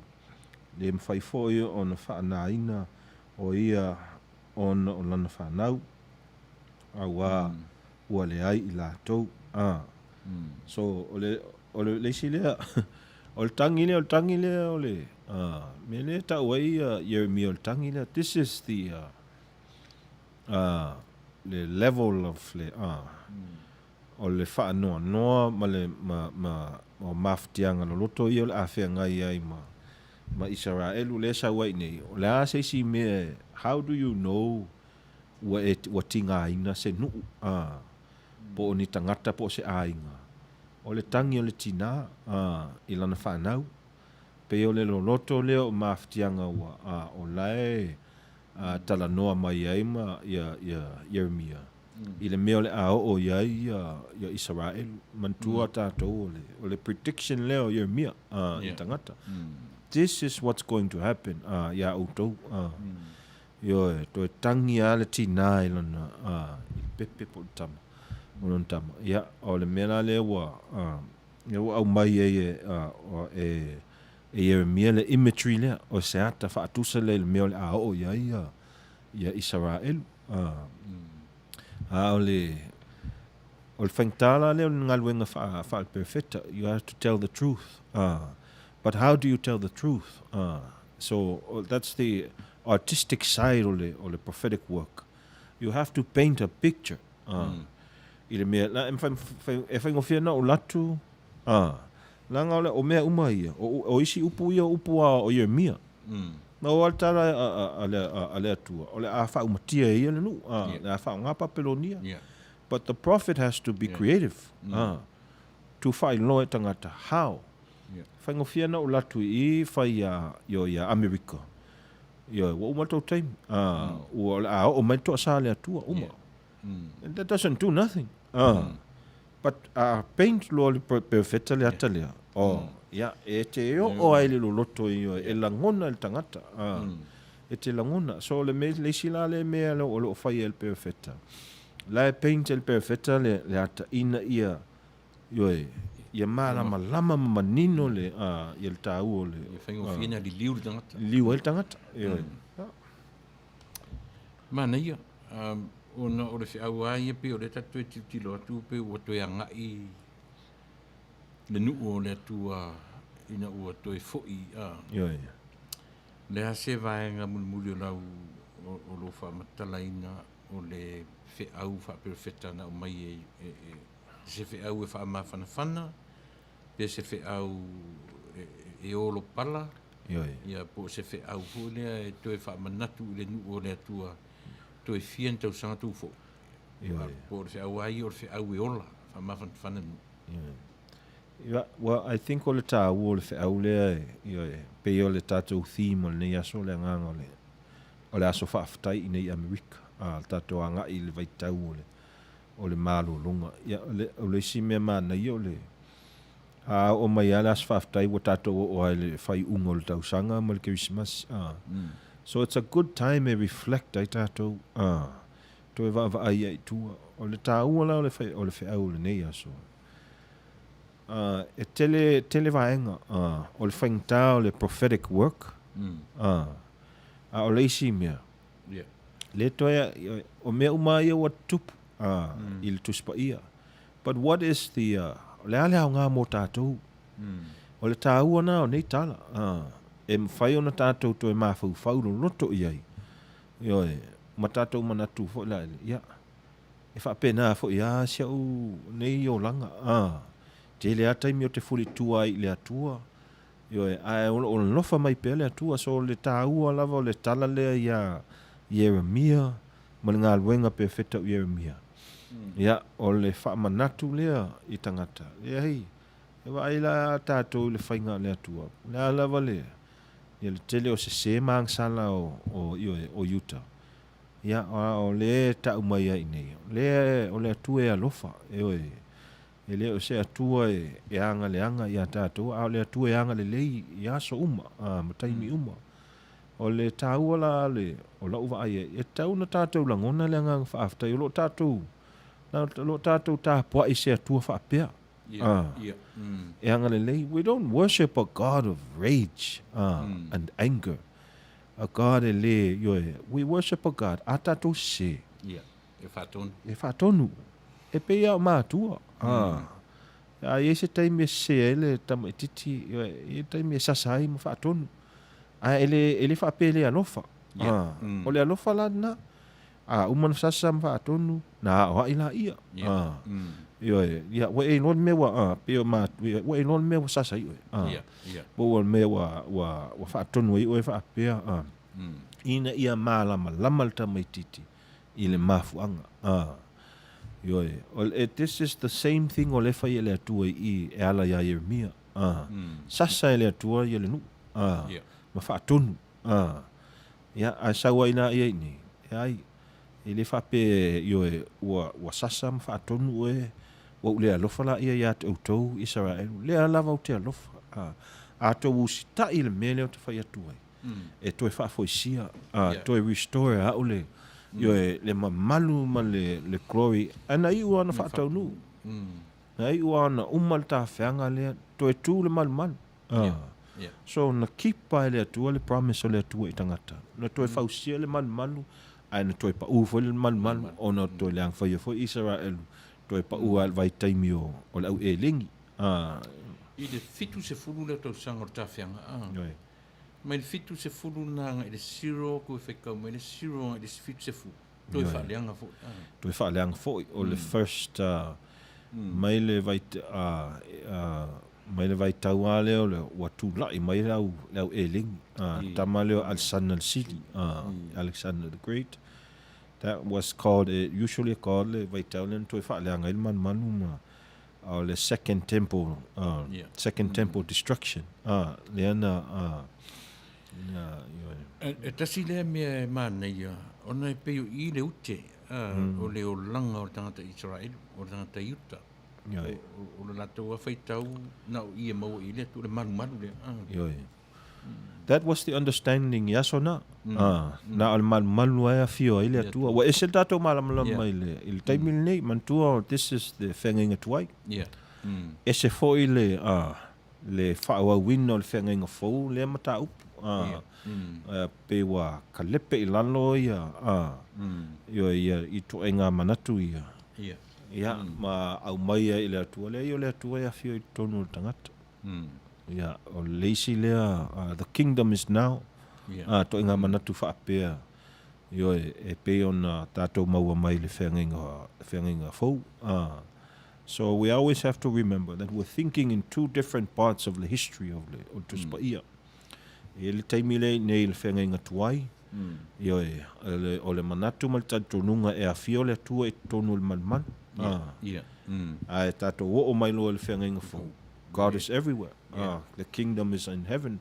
The kingdom is in you. O le atua e a fio fo e tonu e loto lotoi. So lo tatu feo in whaavea i le atua. Whaavea i le atua ma tatou. E le te ala mana ia le o whaisi mamao tu dunga o whaisi uminu tu e alu iai. Le au mai mention mai ta ilo Helen i le te api uma o te loele o te mile o le atola au le atua o le vaenga i le ta mai nei o le atola au pi o tu o le te mi o Yeah. O le atula au tua. It's way before Sure, yeah. any of this is Way back. happening. Malo whaftai, ia le tā mata upu o lona lau te lenga i le wa ai whapirwheta, o le tautala whapirwheta, ia, ai o mai whaatasi fo i mapirwheta. E mai whaatasi are ngā ruenga whapirwheta rawa i na tofi e le atua. Ia, ai o mai whaatasi, pi whapena fo i le suiwhanga ma le ola le tau te olai. O whaasalanga le atua i le tangata e a fifi mai ma Manuia. Manuia o le atua ia i tātou. Lono inga i lo tātou awanoa. E tu awanoa le atua. E pia mele abi ia Israel. E tu awanoa le atua, but you know, it's up to le tangata lava ia. E o le atua ia e anga le lei. E le atua ia o le atua e alofa. O le atua e nā te, e le umana o mia, e le o se atua e fia e le oti. Le o se fia, e le o se atua e fasioti. Le o se atua e anga le anga i tangata. E ala na whapena le au mainga e perfecta ia. Le anga o le mea o ia i le, ia le a fo i lalulangi ma tangata. Wa mata ona le, wa tele le anga sala. Ai le on tama i anga sala fo o nei tangata. So am fai on tato va ai neo naso.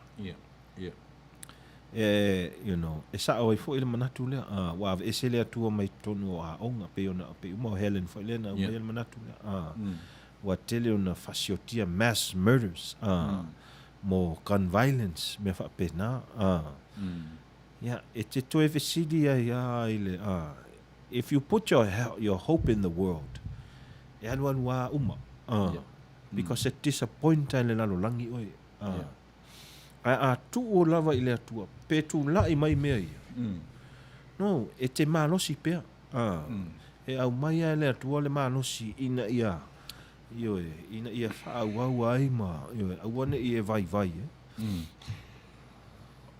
E iana te mi tau i lo ma fau Reverend le vanga lea. Amu ia vai tau sanga i tu atu o le tiramo le la sanga i le ia fium. Amu ia latu fia ngai matangata e a foi. E sauta o mai ia tātou me la fai. E pe atana foi ma ia latu tupulanga e sauta fa mai ia o Taulang Beach. Ua tatau na suia nei o tau ua leanga tele lau tau amio. Pe fa pe na o le taimi la ni tātou. Ia e pe o lea ua ta otoa i tangata malana relationship ma le. Dei o lo ia fia perfecta fa pe na nei unas. Ia. Whataita ingala nei America. We have had prophets in the nation there. Pela to ina leo making kelu. Martin Luther King. Alal me American fai i perfecta le. Fasakaulo, fasioti. Ana tala no mai alta malo i le alofa. The beloved community. Ia anga le awone Yo mela le racism fai longa lanu ma me fa pena ia tangata e tu lai mai ale ala me langi fai ia e tam fai le langi yo fo e fa fa sioti we have had many prophets after le vai tau o le fenga inga tuai ai fa sa tau fai o ia se mata mai ya Yesu fa sa tau there's always people to lai mai le il soifuanga ni. They will tell the truth. But to le lalo langi, ele mana o lalo langi the truth. Langa o le truth, you know, for everyone. E Manuia e tangata uma. O le natural tangata. Na o ia, ia Manuia na o ia. Selfish, le natural tangata lava ia. So, o te tonu, we have prophets among us. And they're not always the best, they're not always visible. E whainga tāna tātou i loa. Leanga wa tele le information le wa ia tātou neo nasu. O wai lungo le internet. Wa tele a pe, yo e fia hafe maafe. Ma nga tia tu au le internet. Ya e whaalongo i lea launga. Whaalongo i lea na. O le i loa tangata sotai. O le an me sao. And it's different teachings. Mai tangata ia here and there.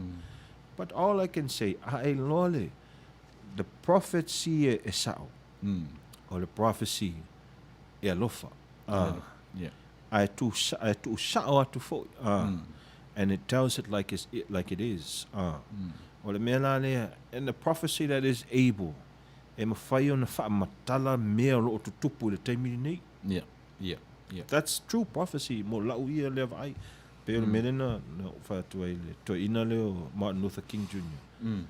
Whai el tamalo na wha matala Amerika i na nā taimi. Ako vai outou, whawhena tau tau outou e kerisiano. I el tātou atu nuu Amerika e kerisiano. Ai le whai longa lanu tātou le mwhai ona o nei tangata unu. I vānea i whare mau na o tangata pai. And you say that you are a Christian nation. So, the ability of the prophecy, what's happening in Taimini, I think ye prophets, I think yatato Samoa we have prophets like that also. But the prophet will never come out and say, I am a prophet. It is up to the people to discern matisai el tangata. Ela sa olan mela le fai mai ele. Ia fai fe aule po tai tai le ila ule vai malo tai Reverend mo tam ta upu matango fie le nei tu la fia fi le o tiki atu wa lua tai tu la mani ai ia e no inga to ma fo i ta taimi ia fe ngai mani fa fon mai ele tu e pe mani ala va le tatu e tilo i le fatu langa ina o perfecta ia o la sau so ai ina umar salamu fa solo mai ai o Isaia Jeremia skir pe le fa solo mai avanga ia le ka ua ka ku major prophets o le asa u sila to i vanga ia o perfecta teleia o le ase fe so ta inga o le latu ba ai ma le latu whasenga ina o lo latu fu vai teimi whenga ina tua manlala. Well, I think all the mea ta wona I le vaenga leo o le major prophets. O prophecies umai they're large prophetic ministries. O luna winga. O lo whaunga ina foi e ta ua foi le tantonunga wha le utaia. Wha le Peru, the Jewish tradition. And mea ta ua langa o inai loa I more prophetic ministry. Ia ngā luenga lo whaia le atua. And tele o taimi you have o le toe whaafoisia, toe whaatulanga le worship me whaapenale o sauai ministries la ia. O leisi fo I mea. O le ability e mawhaiona on a predict the future. Wa piu ngā luenga ia perfect. Tele ana a tatu whai taula le whengainga fou. A lot of the major prophets e whai mau mai tatu tanona Isaia. Well, that's all of the tusi o Mataio. E tele o nalu tu ia Isaia. Le silea mea na mua I Mataio. Nanga ele flow the Jewish tradition na sa mai ele whengainga tuai. I ina ele tusi leo Mataio. But it doesn't mean e taua atu the ministry of prophetic year. Ilo le minor prophets. E tele na because they're smaller works. I le minor prophets. A tātou talanoa la I major prophets.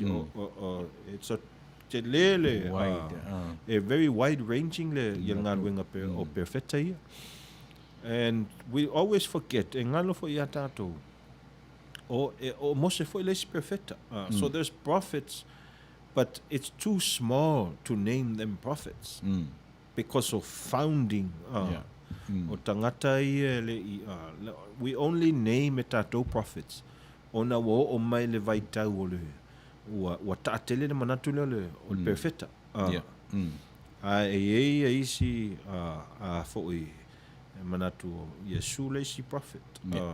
Some people even in whenga fau. Ioane baptiso kama baptiso. Le isi fo'i na perfecta. Malo, mana ia e te tonu o le watanga i mai i le whai unga o le tā purkalame. Tā re tā peselea, ia o na tā fui merola, ia lea watu le tā vaenga muli o le tā e waku e ke mai se sama mai tā purkalame o le vaenga atoa.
Ia, te tun sa mo o le ua taunu mai si ui o le tatu por kalame i le nei fiafi. Ia, o se awa no le leifo i nei, ia, tu atu le sunga i le whawhenga. Sama pai le ma por kalame ma le pe i lau sunga le whawhenga. Ia, tilo atu o ta puai e turu suma tasi pe se polo misi ro amaya. E toe Manuia Israel. Ia, avatuia i lau sunga. Ia, e toe whamanino a tili le au telenga. O le are toe Manuia o Israelu ua fola mai e lana au auna.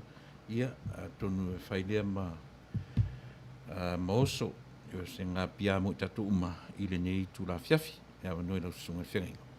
Tai, ia, aftai to la epa ua tā o mai fo il whai unga fo i o le tā polokalame nei a fiafi. Ia, a peo nai manatu e toe watu nei taimi o le tahua fo i o le ngā luenga whaapewheta o lea tangata o Yeremia. Ia nā mo le silafia fo i o tātou o au le e tele ona whaamamafa le matata leo le mata upsisili. I think o le winga na manatu i nei mea uma how e tauna to e fisili le tangata po le ase fe au lo au mai ele i le ngā luenga le wha perfecta i le tātou vainga i le atua who is God i le toe au mainga o nei wha manatu i tala ese ia peo le ngā luenga perfecta o le atua au leisi le aspect o leisi le tu tā ua tele i le perfecta the prophet e au mai le perfecta le theological evaluation e mawhai ona au mai le perfecta le e teo le e whaamatala le perfecta se me se le anga nā o tātou maasani le nei o langa e mawhai ona tātou walu ma tātou manatu o tātou sao o lo tātou le lei mea uma mana aioe i le ngata i lau au nanga po lau tautua i se ka le sia ia me se fo i to tonu o ainga but the work of the prophet is to tell the truth tell the truth e tele winga o le mea sao ma le mea moni e mawhai ona tell the truth, ai mai se I le context le wa au mai I nei Jeremia. I le monarch, I le whainga malo. Jeremiah is telling the history o le atua mauna tangata. And which side e tua I le atua. E le tula ia le atua I sei tu yoe. I la toula I le talala lea. E whaamatala I e le o tu le atua I le tuo o le au malolosi. La tau o lo whai unga. Yoe matau tau mia tangata. But God is on the side of the oppressed. People ia loo. Yoe, mena tangi ai fo I Jeremia. God is on the side o I lātou o lo tau mia ma puapua ngatia. Ono I lātou o lo whai mataitai o le malo. That's le pe o le ano lava le o le wheau malinga luenga wha perfecta o Jeremia. Ina ia toi wha manatu ai taitai. Le ai wa se le mea wa ngai e le tau taitainga. Yeah, e mawhai foi ona toso mai nei ona aso. We have to look at it. That's the work of the prophet. Ina ia whai ma whafonga o le atua. O leisi tu o le ngā luenga wha perfecta. Ma le tala atoa lea ia Jeremia. O le toi wha le lei. O le toi wha foi sia, man toi wha le lei. Ia, e le atua le, yoe, ia le leanga. Ua le liu, wha liu wina le atua le, yoe, le tinga ina ma le suffering o Israelu. Ma toi restore le atua ia Israelu I le mea, yoe, I le mea sao. I think mo tātou le nei afi, we have to look at I le tāu o le tala nei. Ma whai ia whai ma wha manatu, ia toi wha le lei fo I tātou vāma le atua. O le tāua na o le anganga whaaftai le na ona peo na wha tāua le nei vai tau le Thanksgiving. E le na tātou nofo ma tātou whaaftai le atua. No. E le action e tātou na follow le tangata. E toi wha le lei ai lau vāma le atua. Te le neo na aso na ona tautala, na upua. But words without action, it's ele au ngā, ele se tāua. It doesn't mean anything. Words with action la. Al mena na o le o mana o mia le atua. A whai wa tātou langona le nganga whaaftai I le atua. A le saua I le Jeremia. Yoe. Ele na ona poro. A I ma whai le atua le, ma whaasala le atua le nuu. But na speak for ile atua ile action. Na toi wha le lei le atua. So God was physically changing the life of Israel. So I think mo tato, we have to follow that with action. Too many times in neonaso, too many times empty promises, empty words o tato. And le me follow up e tato I lo ngalue. I lo ngalue le ngata I le ngalue le tangata I te tonu le ainga. Tonu o lo watu nuu po se nuu. A le ngalue fo I te tonu e ka le sia. Ia ai mai se. O fe au wha pēnei. Pe o le fe au na au mai e Jeremia.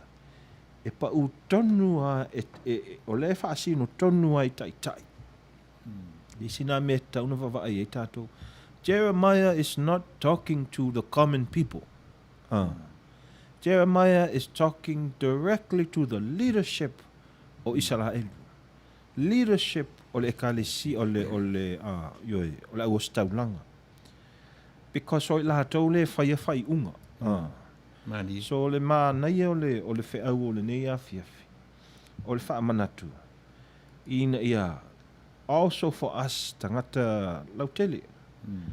In order for us to re-establish that relationship ma le atua, you must hold responsible lato o lo whai mataitai. E le tala le masani ai. I le whapeutania. Silence is complicity. O le winga na manatu. E le tautala le mea sao. You are guilty. Also. Il mea se. So we have to move into the righteousness o le atua. In a way e tatauna tātou hold responsible tātou taitai o tātou atu nuu, taitai fo o ekalesia, ioe, e peo ina ina e tātou te iloa e, ia, ioe, le angana leo le atua, if we stand on the right side of history, wa mwhaiona e tū le tū se o le history, but to stand on the right side of history means we have to be truthful not only to ourselves but to God. Al tāu o le whiau o Yeremia le nei afiafi. O me umai le whamtala e Yeremia o le whaianga i le taitai o le malo, le whaianga i la tōlo taitai, ia le ola whale anganga o le au Israel, le au Utaia. It's not the common people le whai e whatau e mene. E whang saoi o le ia i lātou. E peo i lātou le pa ua i le mamafo le whiau le. So le winga le manatu. This is o le message le nei afiafi. Tātou whaaftai le atua, ioe. But also, ioe, ia tātou whaaftai le atua, and be who exactly God has given us the responsibility to be in the world. Words without actions means nothing. O se toe wha malamalama le tāua fo i o le whiau nei a whiawhio ngā luenga o le perfecta. Mo tātou. Te tonu e sa na tala whia ngai fo i mo le nei vai tau o le anganga whaaftai. Le et fo i o le tātou wa ai al tusi le. Whaaftai o lo tātou tāpua i se atua whaapea. E loto wha maa ngano. O se atua e anga le lei. E ui lava le tātou winga wha le tangata. Winga le manuia ma le tātou futua pia i le atua. Aro a mai pia le atua le awa noa e toe whaafo wina e tātou maafutanga mai. A le ala me le tangata e whai. We have to try to make le life le nei. As peaceful as possible. Mo tangata uma. Ia sao foi. Ia mo taitai mai lātou uma. Ia lātou whai unga e whai. Ia tusa mal fina ngano le atua. Peo le tāua leo le. O le tātou whaitau nei afi. E toi momoli atu le angang whaaftai le sunga le whaatonu. Ia sunga ao ia atu la epa. Ia mese foi le tātou. Whaiona au wai nei afi mai mua mai. I lunga o penga ta whailangi. Ia whaaftai mo le tātou prokalame. Ia mese la tau sa komeni mai lunga le ea. Ia mo nei afi ma le avanoa. Ia, te tonu le mawhawhau sa moa, ia whaamaru atu foto tere o tātou sa whiro mai. Ia, ia lawa le tala tonunga o upua sa moa potoa le tautai, ia le atuai aurona waa. I le o ia maua, i lo sunga i whawhengainga, se ato atoa, o a fionga pa ia lo tātou matai. O iai fo isi o tātou o manatu o lo o ia te ia le ato atoa o neimea. Ia e mai seo a fionga le atua. Le ia on tātou anga kema. Ia mo kākou koe tilo ifo i tātou. Le isi o tātou e atoa mo na si la fia ato atoa a fionga le tātou matai. A lona tā ua o neimea. O le whaasoa atu, ma whaasoa mai. Ia mo tātou talia le loto maulalo. O le atua la vai e mawalunga nona soifua marona le lei mo i tātou uma. Mo ne lava tu la fiafi ia mo le atu le ngang whaaftai sa mo e tu sa lo tau lava papale. Ia ma mawhaftai na tātou por kalame. Whaaftai lava mo i lātou ia sa angai mai na utou tu walalo. Ia ma whesoso ani mai fo i le tātou mata upu. Ia ma mai fo i le whaamaro si au le sunga le whaafenga inga. Ia au tam whai atu le tātou mata upu whaaftai fo i. A whai o iei se vaenga e lape ai lau whaafonga i ringa ngana. Ia o ni manatu e anga i a fionga ra tātou mata. Ia hare ua whai atu le matana. E le atoa i nei. Nei se isi o tātou o le lalangi nei e atoa iei se mea. E mori ni lava fiafi. Ia e mori atu le nganga whaftai sa moa. Si fo ina mori atu le nganga whaftai i lau sunga i le whengainga. Lau sunga whengainga pausa. Ia, pe o le whaate ia rau sunga tātou por kalabiri ni ia fiafi. Ia au tangata tapena ia o le atua so se taimi. E mele mo le tuele ngang whaafitai. Ia tu sa o le tātou por kalabiri ni tu la fiafi. Ia, ai langa na ta amata i le atua. Ia sunga ia, tuia le avanoa. Sau upu whaadanga umai tā por kalabiri. Ia ma whai ua tā ua i se tatalu. Ma whaarol. Ai. Ia, nā ua. Sau noa le sunga le whaatonu. Ia, o se toe whaamanatu. Ia, o le vai aso nei Ameriko le aso, o le vai aso o le aso whaaftai. Ia, se tātou whaaftai ia le atua, i lona anga le lei mai pia i o tātou tangata. Ia, wai, e se ma le sao o le ulanga nei o na aso. Mani.